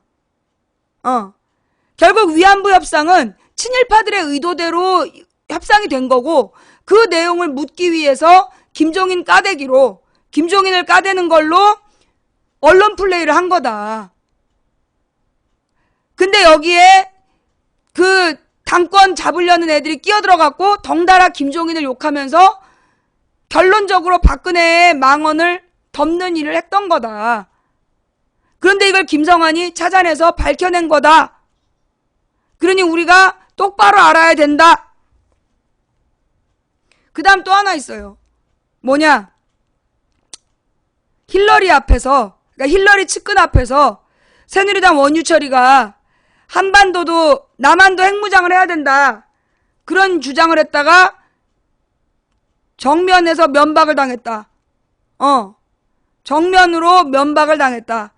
한마디로 새누리당과 박근혜는 외교적인 능력이 없다. 지금 힐러리 측근한테 원유철이 핵무장 주장했다가 개박살 났다는 거야. 망신 이런 망신이 없어. 그리고 지금 미국이나 일본이 박근혜 정권에서요, 자기네들이 빼갈 사탕은 다 빼먹었어. 그래놓고 개무시하는 거야. 새누리당도 개무시하고 박근혜도 개무시하고. 그런데 봐봐, 여러분, 여기서 우리가 그냥 넘어갔는데요, 매우 중요한 부분은 일본 대사가 김종인을 예방했다는 거야. 박근혜가 한 발언은 관방장관 대신에 밑에 간부가 와서 발표하면서 거짓말이다라고 까댔는데, 김종인한테는 주한 일본 대사가 예방을 했다는 거야. 예의를 갖췄다는 거야. 무슨 얘기냐? 박근혜 정부와 새누리당은 지금 일본이나 미국에서 개무시를 당하지만 지금 더민주나 문재인에 대해서는 함부로 못 다룬다. 얘네들이 지금 어떻게 하고 있다? 저자세로 나오고 있다는 거야. 그거 아세요? 옛날에 노무현 대통령 때는 일본에서 진짜 저자세였어. 일본에서, 그러니까는 이명박 때하고 노무현 때 일본하고 정상회담 했던 그 사진이 있어. 비교 사진이. 그 노무현하고 정상회담을 할 때는 막 서로 하나 되는, 막 끌어안고 하나 되는 상징, 뭐 하트 모양으로 돼 있는 그런 마크를 앞에 그 양쪽에 이제 책상, 그러니까 연단에 서 있잖아. 연단에 서 있어 이제 양쪽 대표가 얘기를 한다고 그 연단 앞에 어떤 마크를 붙여놓으면 그게 모든 언론사에 나가. 근데 노무현 대통령이랑 정상회담을 할 때는 그 마크가 서로 하나 되는 하트 모양으로 나와. 근데 이명박 때는 어떻게 됐는지 알아? 이명박 때 똑같이 서 있는 마크인데 그 자리인데 거기 뭐가 있었냐면 풍신수길 토요토미 히데요시가 썼던 침략 일본군의 마크 그걸 달아놨더라니까. 그 비교 사진 좀 누가 올려줘 봐봐. 그 내용 좀 비교해, 그 우리 사진 게시판에 좀 올려줘 봐봐요. 예. 그니까 일본이 이명박이나 박근혜 정부는 개무시하는 거야. 일본이나 미국이 이명박이나 박근혜 정권은 무시하는 거야. 근데 김대중 노무현 정권은 꼼짝도 못했어. 꼼짝도 못했어요. 그게 우리가 정권을 교체해야 되는 또 하나의 이유야. 그 다음, 여러분, 왜 위안부 협상을 우리 정부에서, 일본에서 합의문을 공개하지 않을까요? 여기서 퍼뜩 떠오르는 게 있어. 뭐냐? 독도 밀약. 독도 밀약. 박정희가 굴욕적인 한일 수교를 하면서 일본이 독도를 돌려달라고 그러니까 돌려줬다가는 지가 정권 유지가 안 될 것 같잖아. 그러니까 그 박정희가 어떻게 했냐면 저기를 했어요. 독도 밀약을 맺었어. 그래서 박정희가 독도에 대해서 일본하고 어떤 비밀 약속을 해줬냐면 독도는 양국 정부가 각자 자기 땅이라고 주장한다. 이미 그때 팔아먹은 거야. 일항이야, 일항. 양국 정부가 독도는 자기 땅이라고 주장한다. 정부와 정부 차원에서 상대방 국가에게 반론하지 않는다. 그게 맨 첫 번째 항목이에요. 그러면서 두 번째가 독도는 한국이 점유한다. 한국이 계속 관리하는데 절대 군인을 배치하지 말고 경찰만 배치한다. 건물을 새로 지을 때는 반드시 일본의 동의를 얻어야 된다. 그게 2항이야. 그 다음에 3항이 뭐냐? 독도 인근에서 EEZ 배타적 경제구역을 정할 때는 반드시 공동수역으로 한다. 그게 독도 밀약 3가지야. 그래서 김영삼 때 독도 밀약에 따라서 한일 간에 공동수역으로 하는 게 합의가 돼. 협상이 됐는데 그 도장을 김영삼이가 김대중한테 미루고 물러나. 김대중 대통령이 그걸 알고 도장 찍어주지 말라 그랬어. 근데 외교부 관계자들이 친일파였기 때문에 가서 찍어준 거야. 그래서 독도 인근이 공동수역이 돼버렸어. 그래서 일본 놈들이 막 왔다 갔다 하는 거야. 일본 제국주의자들이. 그러자 노무현 정부 때 새누리당에서 한나라당에서 김대중이 독도 팔았다. 그렇게 언론 플레이를 한 거야. 김대중이 독도 팔았다. 김대중이 독도 팔았다. 그래서 노무현 대통령이 열받아가지고 독도 밀약을 까버린 거야. 박정희 때부터 비밀리에 대통령들이 지켜왔던 약속인데 그걸 까버린 거야. 노무현 대통령이. 그래서 독도 밀약이라는 게 드러나버렸어, 세상에. 그러니까 독도 밀약이 세상에 드러나니까 밀약이 깨진 거예요. 그러니까 이명박 때 일본 총리가 이명박 불러다 놓고 독도는 우리 땅이라고 우리는 쓸 거다 라고 얘기를 해버린 거야. 그러니까 이명박이 지금은 곤란하다 조금만 기다려달라고 했다. 일본의 모든 언론에서 보도한 거야. 우리 정부에서 일본 언론에게 정정보도 요청 안 했어. 우리나라에서 이루어진 재판에서 그 말이 허위사실이라는 우리 시민단체의 주장이 기각됐어. 그래서 그건 공식적 사실이 되어 있는 거야. 공식적 사실이 되어 있어, 지금. 일본 총리가 이명박한테 독도는 우리 땅이라고, 독도는 일본 땅이라고 쓰겠다. 그 말을 이명박이 조금만, 지금은 곤란하니까 조금만 기다려달라고 했다. 라는 말이 사실로, 역사적 사실로 판결에 의해서 나와 있는 거야. 자, 이 위안부 협상이 왜 협상문이 없다고 했을까? 이제까지 협상문이 없다고 그랬잖아요. 기억나요? 작년 12월 28일에 협상문이 없다고 그랬어. 그런데 지금 존재한다는 거야. 뭐지? 또 하나의 미략? 박근혜와 일본이, 박정희가 일본과 맺었던 독도 미략처럼 박근혜도 일본에게 또 하나의 미략을 맺어준 거 아닌가? 그래서 공개를 못하는 거 아닌가? 박근혜의 위안부 미략, 이거 진실을 밝혀야 돼요. 박근혜의 위안부 미략, 도대체 뭘 약속한 거냐? 어떤 내용을 주고받았느냐? 이거 밝혀내야 돼요. 정말 부전자전이야. 부전여전. 지 아버지가 한 짓을 또 똑같이 한 거 아니냐? 왜 내용이 틀리냐? 우리 국민한테 한 얘기하고 왜 일본 애들이 나와서 공식적으로 얘기하는 게 다르냐는 거야. 무슨 약속을 또 해줬냐? 공개하고 나는 책임지고 물러나야 된다고 봐요. 이건 박근혜가 퇴진해야 될 문제야. 이건 박근혜가 퇴진을 해야 될 문제라고. 위안부 협상 문제. 내가 볼 때 박근혜의 권력의 정면을 치고 들어갈 문제가 될 거라고 봐. 이 위안부 협상 문제가 박근혜 권력의 핵심을 치고 들어갈 문제다. 박근혜는 이것 때문에 어쩌면 물러나야 될지도 몰라. 진실을 밝혀야 돼요. 일본 측에라도 요구를 해서 내용을 얘기해라. 너네 왜 말이 다르냐? 양국 정부가 합의문 공개해라. 얘기해야 됩니다.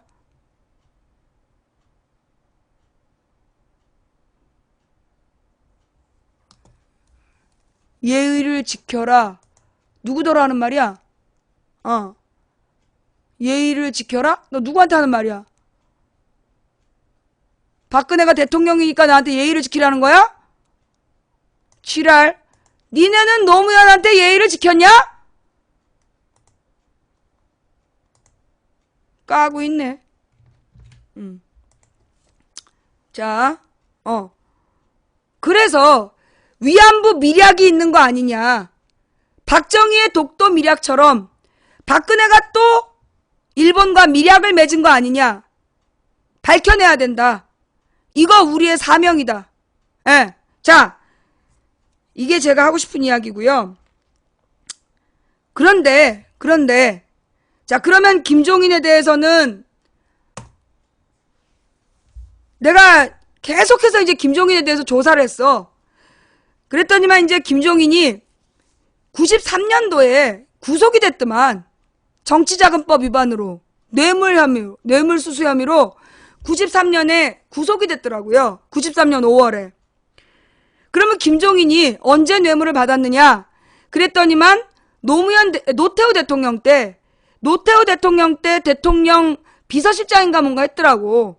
그러니까 노태우 정권의 아주 권력의 핵심이었던 거야. 김종인이. 그런데 김종인이 노태우 정권의 핵심으로 있을 때 그때 무슨 동아은행인가? 거기에서 자기네 은행을 살려달라고 그러면서 김종인한테 2억 1천만 원의 뇌물을 준 거야. 그래서 그게 93년 5월 달에 김영삼 정부가 되자마자, 김영삼 정부가 정권에 오르자마자 자기는 노태우하고 다르다라는 걸 표시했어야 됐잖아. 국민의 민심을 돌리기 위해서 김영삼이 노태우 정권과의 연결고리를 끊는다는 취지로 김종인을 뇌물 혐의로 구속을 했더라고. 그래서 김영삼 때 소위 고위공직자 비리를 수사하는 그 특수통 검사들이 생긴 거야. 김영삼 때. 그들의 최고봉이 최동욱이었고, 얘기는 이렇게 되는데, 좌우지간 김종인이 구속된 것은, 지금 이제 그 노무현 그러니까 문재인 지지자들이 김종인은 뇌물수수 혐의로 구속도 된 사람이다. 그걸 퍼돌리더라고. 그래서 내가 김종인 구속 그렇게 해서 검색을 해봤더니 뜬 뉴스야. 지금 문재인 지지자들은 김종인이 옛날에 뇌물수수 혐의로 구속도 된 사람이고, 그 다음에 전두환 시절에 그 국보위 전력이 있기 때문에 김종인을 잘라야 된다. 그런 주장을 계속 하고 있는 거야. 동아은행 사태. 그래서 93년도에 하여튼 김종인이 2억 1천만 원 뇌물 받은 혐의로 구속이 됐다. 그래서 그 구속된 거를 그 해 10월 달에 여야 의원들이 사면을 요청해가지고 석방을 시키는 운동을 하더라고. 그래서 아마 석방이 됐나봐. 좌우지간 김종인 뇌물수수 사건의 진실은 그거다. 그런데 어떻게 보면 그건 김영삼의 정치적 이벤트였던 걸로 보인다. 김종인 구속은 어떻게 보면 정치적 이벤트로 보인다. 그게 김종인이 혼자 먹었겠어? 김종인이 혼자 먹었겠냐고. 결국 노태우 정권의 핵심들이 나눠 먹었던 거 아니냐. 그런데 그걸 결국 김종인한테 덮어 씌워가지고 김종인을 상징적으로 제거해서 김영삼이 어떤 성역 없는 수사를 한다라는 정치적인 이벤트를 한 거라고 나는 보인다. 그러면서 지금 문재인 지지자들이 김종인 구속 사건에 대해서 막 문제를 제기하는 건, 문제를 막 제기를 하고 있는데, 그럼 노무현은 왜 김종인한테 경제수장을 맡기려고 했냐고. 문재인 지지자들이 김종인이 뇌물수수 혐의로 구속됐던 사람이라는 얘기 퍼돌리고 있는데, 그러면 노무현은 왜 김종인을 경제수장으로 삼으려고 했냐고. 왜 그 부분은 침묵하냐고. 결국 자기네들의 당권 투쟁을 위해서 김종인을 버리기 위한 명분을 삼는 거 아니냐고. 무엇보다 그럼 문재인은 왜 김종인을 데려다가 정권을 줬냐고. 야, 문재인 지지자들아. 김종인의 구속 전력 돌리고 있는 문재인 지지자들아. 그럼 문재인은 왜 그런 김종인한테 전권을 다 줬냐고. 너네가 지금 무슨 짓을 하는지 몰라? 지금 김종인을 폄하하고 깎아내려서 김종인을 당권을 뺏으려고 하는 사람들, 지금 그거는 내가 볼 때 문재인도 같이 죽이는 거야. 그래, 내가 인정해 줄게. 김종인 뇌물수수로 구속됐던 사람이다. 그리고 국보위 전력 있는 사람이다. 오케이, 맞아. 니들 말이 다 맞아. 그러면 문재인은 왜 김종인한테 삼고초려해가지고 비대위장을 맡기고, 내가 사퇴하지 말라는데 대표직도 사퇴하고, 왜 전권을 준 건데? 국보위 출신에게, 노태우 때 뇌물수수했던 사람에게 왜 전권을 줬냐고. 그걸 너네들이 막 떠들고 다니면 그거 문재인도 같이 죽는 거야.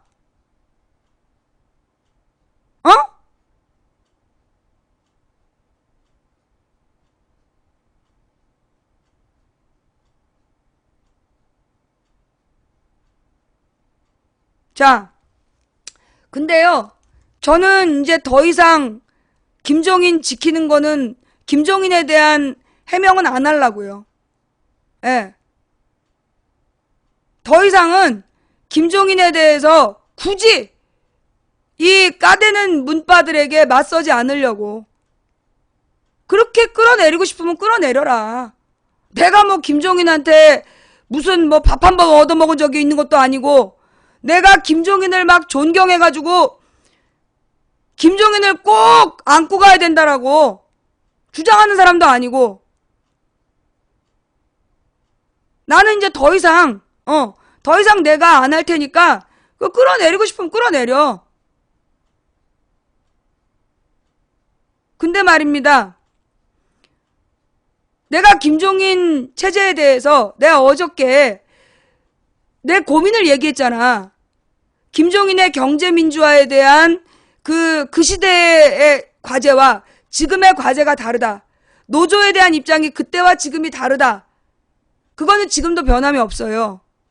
근데 내가 지금 김종인에 대해서 본질적으로 고민하고 있는 건가 두 가지인데, 첫째, 김종인은 이번 선거 과정에서 어떤 경제민주화를 하겠다라는 건지 보여준 게 없다. 김종인이 이번 선거 과정에서 지금 더민주가 추구하는 방향은 이런 거다라는 경제민주화의 구체적인 안을 제시한 게 없다. 그게 나의 첫 번째 문제의식이야. 두 번째, 김종인이 비서실장으로 박용진을 세운 거, 난 굉장히 중요한 문제라고 봐요. 왜냐하면 이건 김종인의 사람을 보는 눈이야. 박용진이 누구야? 진보정당 출신이라 해서 기대를 한 몸에 받았는데 오자마자 김한길한테 줄 섰던 애야. 권력지향적이고 기회주의적인 인물인데 그런 애를 비서실장으로 앉혔다? 그 비서실장이 뭐냐? 한마디로 당내 모든 어떤 언론의 창구야. 사람의 만남의 창구라고. 근데 그걸 갖다가 박용진을 앉혔다는 건 나는 좀 문제가 심각하다고 봐요. 왜냐하면 지금 김종인은 본인이 굉장히 제왕적인 리더십을 발휘하고 싶어 하잖아. 강력한 리더십을 발휘하고 싶어 한 사람인데 그 사람 주변에 박용진 같은 사람들이 있다면 나는 김종인 체제에 대한 신뢰를 할 수가 없어. 나는 김종인 체제에 대해서는 신뢰를 할 수가 없는 거야. 그렇잖아. 제왕적인 권력을 갖고 있는 김종인 옆에 박용진 같은 애들이 있다면 이건 기회주의자들이 권력을 갖는 건데, 그래서 내 고민이야. 첫째, 경제민주화에 대한 구체적인 안을 제시한 게 없다. 비전 제시가 없었다.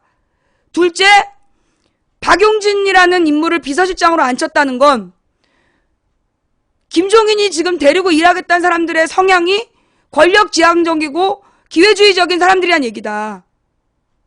그런 김종인 체제에 대해서는 신뢰할 수가 없다. 굉장히 위험하다. 그래서 나는 고민이 된다. 그런데 김종인을 버리면 지금 그 소위 당권을 잡으려는 사람들이 김종인을 깎아내려서 김종인을 쫓아낸다면 나는 국민들한테 엄청난 비난거리를 안게 될 거라고 봐. 국민들이 더민주에 대한 신뢰를 거둘 거라고 봐요. 사실 김종인이 죽어가는 정당을 살렸어. 제1당을 만드는데 가장 결정적인 역할을 한 게 김종인이야. 문재인 때문에 막 당 지지율 떨어지고 당 깨지고 개박살이 난 당을 제1당으로 만든 게 김종인이라고. 그런데 김종인을 이렇게 막 깎아내려갖고 더민주에서 쫓아낸다면 나는 그 뒤에 더민주에 대해서 국민들은 기대하지 않을 거다. 토사구팽이라고 비난할 것이고 가장 큰 타격은 문재인이 받을 거다. 문재인 비겁하다. 지가 급할 때는 김종인 데려다가 정권을 맡기더니 더민주가 일당 되니까 김종인 쫓아내고 지네 밑에 사람 심었다. 이렇게 문재인이 상처를 입을 것 같다. 근데 문재인이 입는 상처는 우리 야권 전체가 입는 상처다. 그게 내 고민이야. 그게 내 고민이에요. 그러면 내가 생각하는 방향은 뭐냐? 김종인이 주변에 신뢰할 만한 사람으로 바꿔야 된다. 김종인 체제가 정말 깨끗하고 원칙적인 그런 젊은 인사들과 더불어서 정치하겠다라는 그런 모습을 보여야지, 구태 정치이거나 아니면 기회주의적인 그런 애들로 둘러싸여져 있다면 김종인에게 절대 권력을 줄 수가 없다.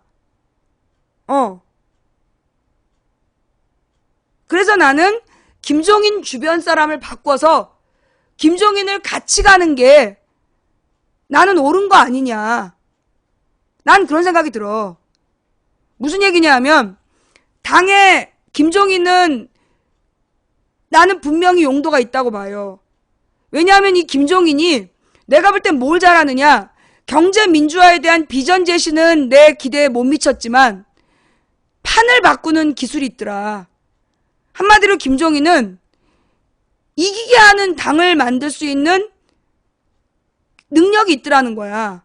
내가 본 김종인은 과거에 어떤 흠이 있든 김종인의 가장 큰 장점은 이기는 방법을 안다는 거야.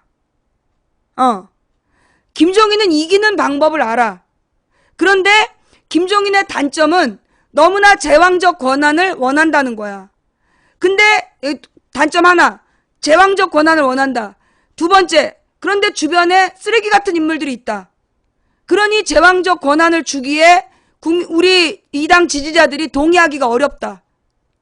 근데 나는 김종인은 살려주고 싶다. 김종인은 나는 필요하다고 봐. 김종인은 필요한데 김종인의 주변 사람들이 문제다.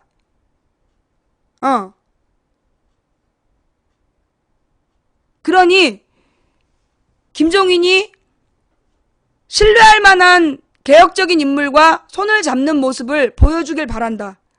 근데 그게 없다면 나도 김종인에 대한 기대를 접을 수밖에 없다. 그렇잖아요. 아무리 이기는 사람이라고 하더라도 주변에 그렇게 쓰레기 같은 인물들을 데리고 있다면 당이 쓰레기가 되는 건데 이기면 뭐하냐고. 쓰레기가 돼서 이긴다면 그게 어떤 의미가 있겠어. 우리나라 민주주의에 무슨 도움이 되겠어. 나는 아직 김종인에 대한 기대가 있어요. 그 개인이 정치적인 판을 놓는 수, 정말 아주 여러 수를 두고 그래서 판을 확확 바꾸는 그 능력, 이기는데 꼭 필요한 나는 인재라고 봐. 우리가 정권을 교체하는데 꼭 필요한 인재다. 그런데 김종인 주변 사람들이 너무 구태 정치인들이다. 별로 신뢰할 수 없는 인간들로 둘러싸여 있기 때문에 나는 그 김종인 체제에 대해서 무조건적인 신뢰를 할 수가 없는 상황이다. 김종인이 인적 쇄신을 하겠다라고 한다면 김종인이 이번에 5월 초에 이 당내에서 원내대표 선출할 거 아니야. 그때 전당대회를 어떻게 할 거냐 이런 걸 논의할 거 아니에요? 그때 김종인이 새로운 당체제, 지금 내 언뜻 든 생각에는 예를 들어, 이런 얘기도 좀 위험할 수 있는데 내가 그 구체적인 사정을 모르니까. 김종인이 비대위 체제를 유지하되 그 인물들은, 새로운 인물들로 바꿔서, 세대교체가 될 수 있는 새로운 인물들로 바꿔서 김종인 체제가 간다면 가장 이상적이지 않을까. 당내 경제민주화를 했던 인물들이 전면에 나서고 김종인은 지휘봉을 잡고 그래서 장수들의 얼굴을 바꾼다면, 그렇다면 나는 5월 3일 그 판이 도리어 승리를 위한 시작이 되지 않을까. 근데 그게 아니라면 굉장히 혼란스러울 거다. 아주 골치가 아플 것 같다. 그런 생각들이 좀 들어요. 자, 지금 내가 무조건 김종인 편 들은 것 같아요? 이렇게 얘기를 해도 개소리들 하더라고. 내가 지금 문재인을 버려야 된다고 얘기했어요? 김종인을 무조건 편들면서 문재인을 버려야 된다고 얘기했어요? 똑같은 말을 듣고도 개소리들을 해. 개라서 그런가 봐. 진짜 개들은 안 그러는데 인간의 탈을 쓴 개들이 꼭 그렇게 내가 했던 말을 왜곡을 하더라고. 진짜 개들이 섭섭할 것 같아. 예. 나는 모두를 살리고 싶어. 문재인도 살리고 싶고 김종인도 살리고 싶고, 그러면서 당이 신뢰를 받길 바라고, 그래서 정권 교체를 하길 바래. 근데 내 말을 알아듣는 사람이 일부인 것 같아. 예. 그러면 왜 문재인에 대해서 좋게 얘기하지 않느냐. 지금 나한테 계속 항의가 들어오는 게 왜 그렇게 문재인에 대해서 좋게 얘기하지 않느냐는 거야. 여러분, 지금 문재인을 내가 좋게 얘기하고 문재인이 유일한 대통령 후보다. 그럼 난 진다고 봐요. 솔직하게 얘기하면 나는 지금 문재인을 일방적으로 편들고 문재인만이 대통령 후보다라고 내가 얘기를 하면 나는 정권 교체 못한다고 생각해. 그래서 나는 문재인도 하나의 가능성으로 살려둬야 된다고 생각해요. 나는 문재인을 하나의 가능성으로 살려주고 문재인, 안희정, 박원순, 천정배 이 정도를 우리가 야권 후보군으로 관리했으면 좋겠어. 그래야 지금 가능성을 본 사람들이 모여서 야권 후보를 만들어낼 거 아니냐. 그래서 여러분들이 문재인 지지자들이 나한테 항의를 많이 하는데 항의하면 차단할 거야. 항의하면 난 차단할 거야. 지금은요. 문재인, 온리 문재인으로 간다면 난 진다고 봐요. 그렇다 그래서 문재인을 죽이고 간다. 그래도 져. 정리해서 잘 들어. 오로지 문재인이다. 그러면 지고 문재인을 죽이고 가자. 그래도 진다고. 둘 다 지는 길이야. 그러니 어떻게 해야 된다? 문재인은 가능성으로 살려둬야 된다. 무슨 말인지 알겠어요? 유효한 가능성으로 가치를 갖고 살려가야 되지만 오로지 문재인만이 답이다라고 요구하면 나는 정권 교체 못한다고 생각해.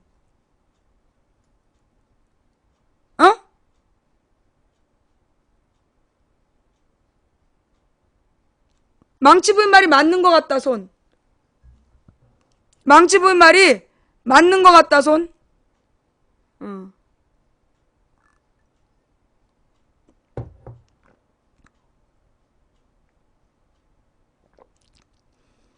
그러니까 인정하는 거지. 오로지 문재인만이다 라고 하면 안 되고 그래서 문재인을 죽여야 된다 그것도 아니고 문재인은 가능성으로 살려두고 나머지 야권 후보들을 키워야 된다 동의한다는 거죠. 그죠? 어려워요? 이해가 안 돼?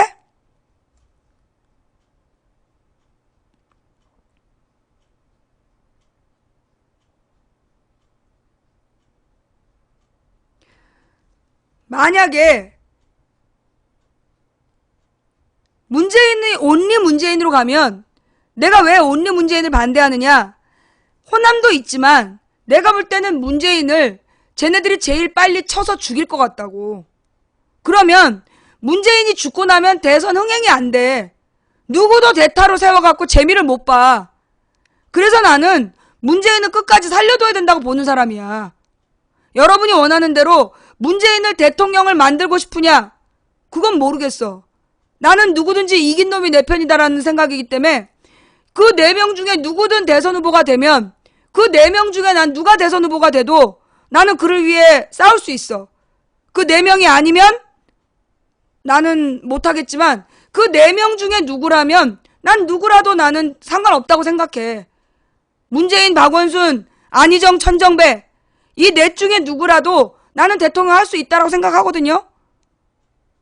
그러니까 나는 오로지 문재인만 대통령이 된다고 생각 안 한다고.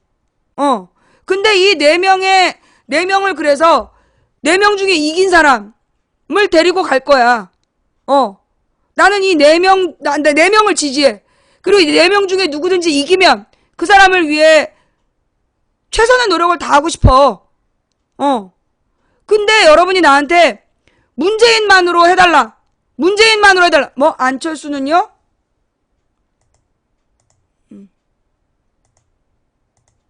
잠깐만. 일단 2마리 잡고 우리 방에서 안철수나 이재명을 얘기하면 블랙이야.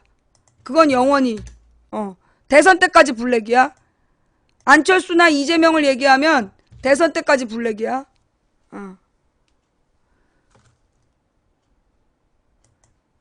자, 그래서요. 이게 내 정체성이에요. 이게 내 정체성이야. 이게 마음에 안 들면 안 와도 돼요. 우리 방송에 사람들 다 떠나가지고 뭐 문재인 지지자나 안철수 지지자들 다 떠나서 아무도 안 들어도 상관없어. 나는 어차피 이 방송 내가 하고 싶은 말 하는 방송이기 때문에 뭐 저기 누구야 이재명 지지자나 안철수 지지자는 그리고 또 누구니 이재명 안철수 뭐 정청래 그런 지지자들은 안 와도 돼. 오지 마. 그리고 내 방송이 마음에 안 든다. 오로지 문재인이 아니라서 마음에 안 든다. 그럼 오지 마. 난 한 20명만 들어도 상관없다고. 뭔 말인지 알겠어? 응. 마음에 안 들면 안 오면 되는 거야. 아니, 이 방송은 내가 뭐 억지로 들으라고 누가 강제적으로 들으라는 거 아니잖아. 왜 지가 누르고 들어와서 욕지거리하고 지랄이야. 욕지거리 하면 모두 블랙이고 고소할 거야. 예. 자, 오늘 방송 요즘에 끝날 때 계속 강력하게 나가니까 막 망치 부인님 그러다 다치셔요. 나 다치는 거 좋아해. 망치 부인님 그러다가 공격당할까 겁나요. 언제는 공격 안 당했어? 나는 이대로 갈 거야.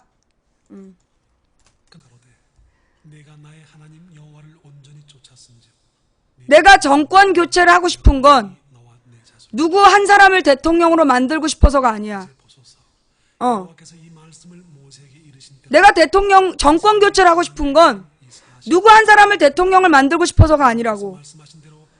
다시는 이 땅에 이명박 박근혜 같은 무식하고 무능한 것들이 대한민국의 얼굴이 돼서 대한민국 국민들 죽음으로 몰아가는 대참사를 나는 목숨을 걸고 막는 게 목적이야. 그래서 내 목적에 맞는 사람이라면 드러내놓기에 부끄럽지 않은 사람이라면 나는 누구하고도 손잡을 수 있어. 나는 그렇게 이 싸움을 해 나갈 거야. 나는 정권 교체 반드시 할 거야. 그리고 나는 국정원 해체시킬 거야. 그리고 이 세월호의 범인들 마지막 한 마리까지 법정에 세울 거야. 뭐 이제까지 국민을 속여왔던 모든 허위 사실들 낱낱이 밝혀내고 김대중 노무현 때 있었던 과거사 진상규명처럼 이명박 박근혜 때 있었던 이 모든 국민을 죽이고 국민을 속였던 이 모든 사건들에 대해서 철저히 진상규명을 해낼 거야. 그리고 다시는 이 땅에서 절망해서 죽어가는 사람이 없는 그런 대한민국을 내 평생의 목숨을 바쳐서라도 만들고 싶어. 내 길에 방해가 되면 누구든지 씹어먹어 버릴 거야. 마음에 안 들면 떠나도 돼요. 억지로 오지 마세요. 우리의 하는 일은 단 2명이라도 진심으로 마음을 모아야 되는 일이기 때문에 반만 동의해요, 뭐 부분적 동의해요, 오지 마세요. 동의할 수 없는 일은 같이 못 갑니다. 마음을 모으지 않으면 우리는 이길 수가 없어요. 그러니 괜히 자리 차지하면서 혼란시키지 말고 마음을 모을 자신이 있으면 그때 오세요. 나는 반드시 이길 겁니다. 내 개인의 영리를 위해서가 아니라 다시는 이 땅에서 절망으로 죽어가는 아까운 목숨이 없어야 되기 때문에 세월호에서 죽어간 304명의 국민이 다시는 없어야 되기 때문에 나는 반드시 이길 겁니다. 여러분이 안 도와주셔도요, 전 하나님을 믿고 갈 겁니다. 이 싸움은 내가 하는 싸움이 아니라 하나님께서 하는 싸움이고 나는 대열을 이루고 서서 하나님이 어떻게 싸워가는지 나는 볼 겁니다. 같이 가실 분들만 따라와 주십시오. 대열 틀어뜨리지 말고 헛소리 하지 말고 쓸데없는 에너지 분산시키지 말고 갈 길을 가는데 협조해 주시기 바랍니다. 하나님만 없으면 참 좋은데 강태 블랙이야. 나는 하나님의 명령을 받고 이 일을 하는 사람이야. 근데 하나님만 없으면 참 좋겠다라는 사람들은 우리 방송을 들을 자격이 없어. 하나님이 싫으면 오지 마.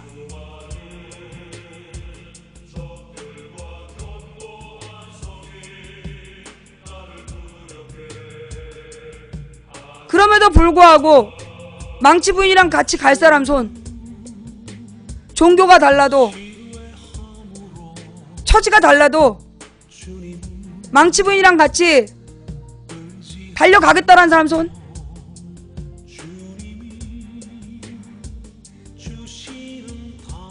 우리가 원하는 세상은 어느 특정인이 대통령이 되는 세상이 아니라 상식이 통하는 합리적인 민주사회입니다.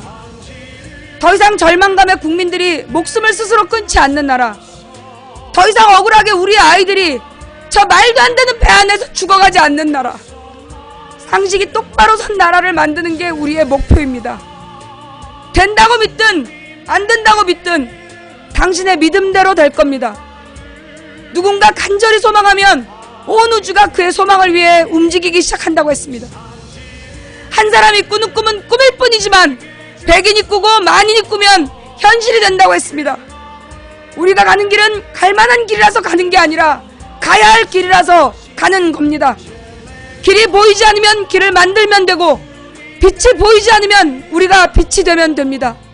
기적이 필요하다면 기적을 만들면서 갑시다. 마음에 안 들면 빠지세요. 두 사람이 가든 세 사람이 가든 하나의 마음으로 이 길을 달려가야 됩니다. 인간의 가치는 그가 품고 있는 희망의 질량에 비례한다. 저는 이길 겁니다. 제가 이기는 게 아니라 하나님이 이기실 겁니다. 저와 함께 승리의 대열로 달리고 싶습니까? 흔들리지 마십시오. 우리의 앞을 분명히 바라보고 방향과 목표를 잃지 않고 끝까지 달렸으면 좋겠습니다. 오늘 함께 해주신 모든 분들께 진심으로 감사를 드립니다. 각 방에서 고생하신 매니저 여러분들 수고하셨고요. 오늘 추천해주신 3,970분께도 감사드립니다. 아까 4,600명 보던데 추천은 3,900, 한 700명 추천 안하고 도망갔네요. 예, 오늘 밤 700명 일어나서 빤스 빠는 모습을 상상합니다. 자, 오늘 후원해주신 한 분 한 분 진심으로 감사드립니다. 망치 부인이 후원해도 안 불러줘서 안 하겠다, 안 하셔도 됩니다. 그럼에도 불구하고 후원해주신 모든 분들께 진심으로 감사를 드리면서 망치 부인은 내일 낮에는 못 돌아오고, 예, 내일은 오전부터 모바일 방송을 하고요. 일요일 저녁 8시에 돌아오겠습니다. 일요일 저녁 8시에 망치 부인이 인생수다방 할 거니까요. 그때 여러분들 인생수다방에서 다뤘으면 좋겠다라는 고민 내용, 예, 그 일요일날 160자 이내로 정리해서 보내주시기 바래요. 160자 이상 된 거는 안 읽습니다. 예. 자, 인생수다방 1시간 하고 시사수다방 2시간 할게요. 자, 일요일 저녁 8시에 만나요. 풍행국님, 참세상님, 여비고님 진심으로 감사를 드리면서 지금까지 도봉구 창동산을 불량주부 망치 부인이었습니다.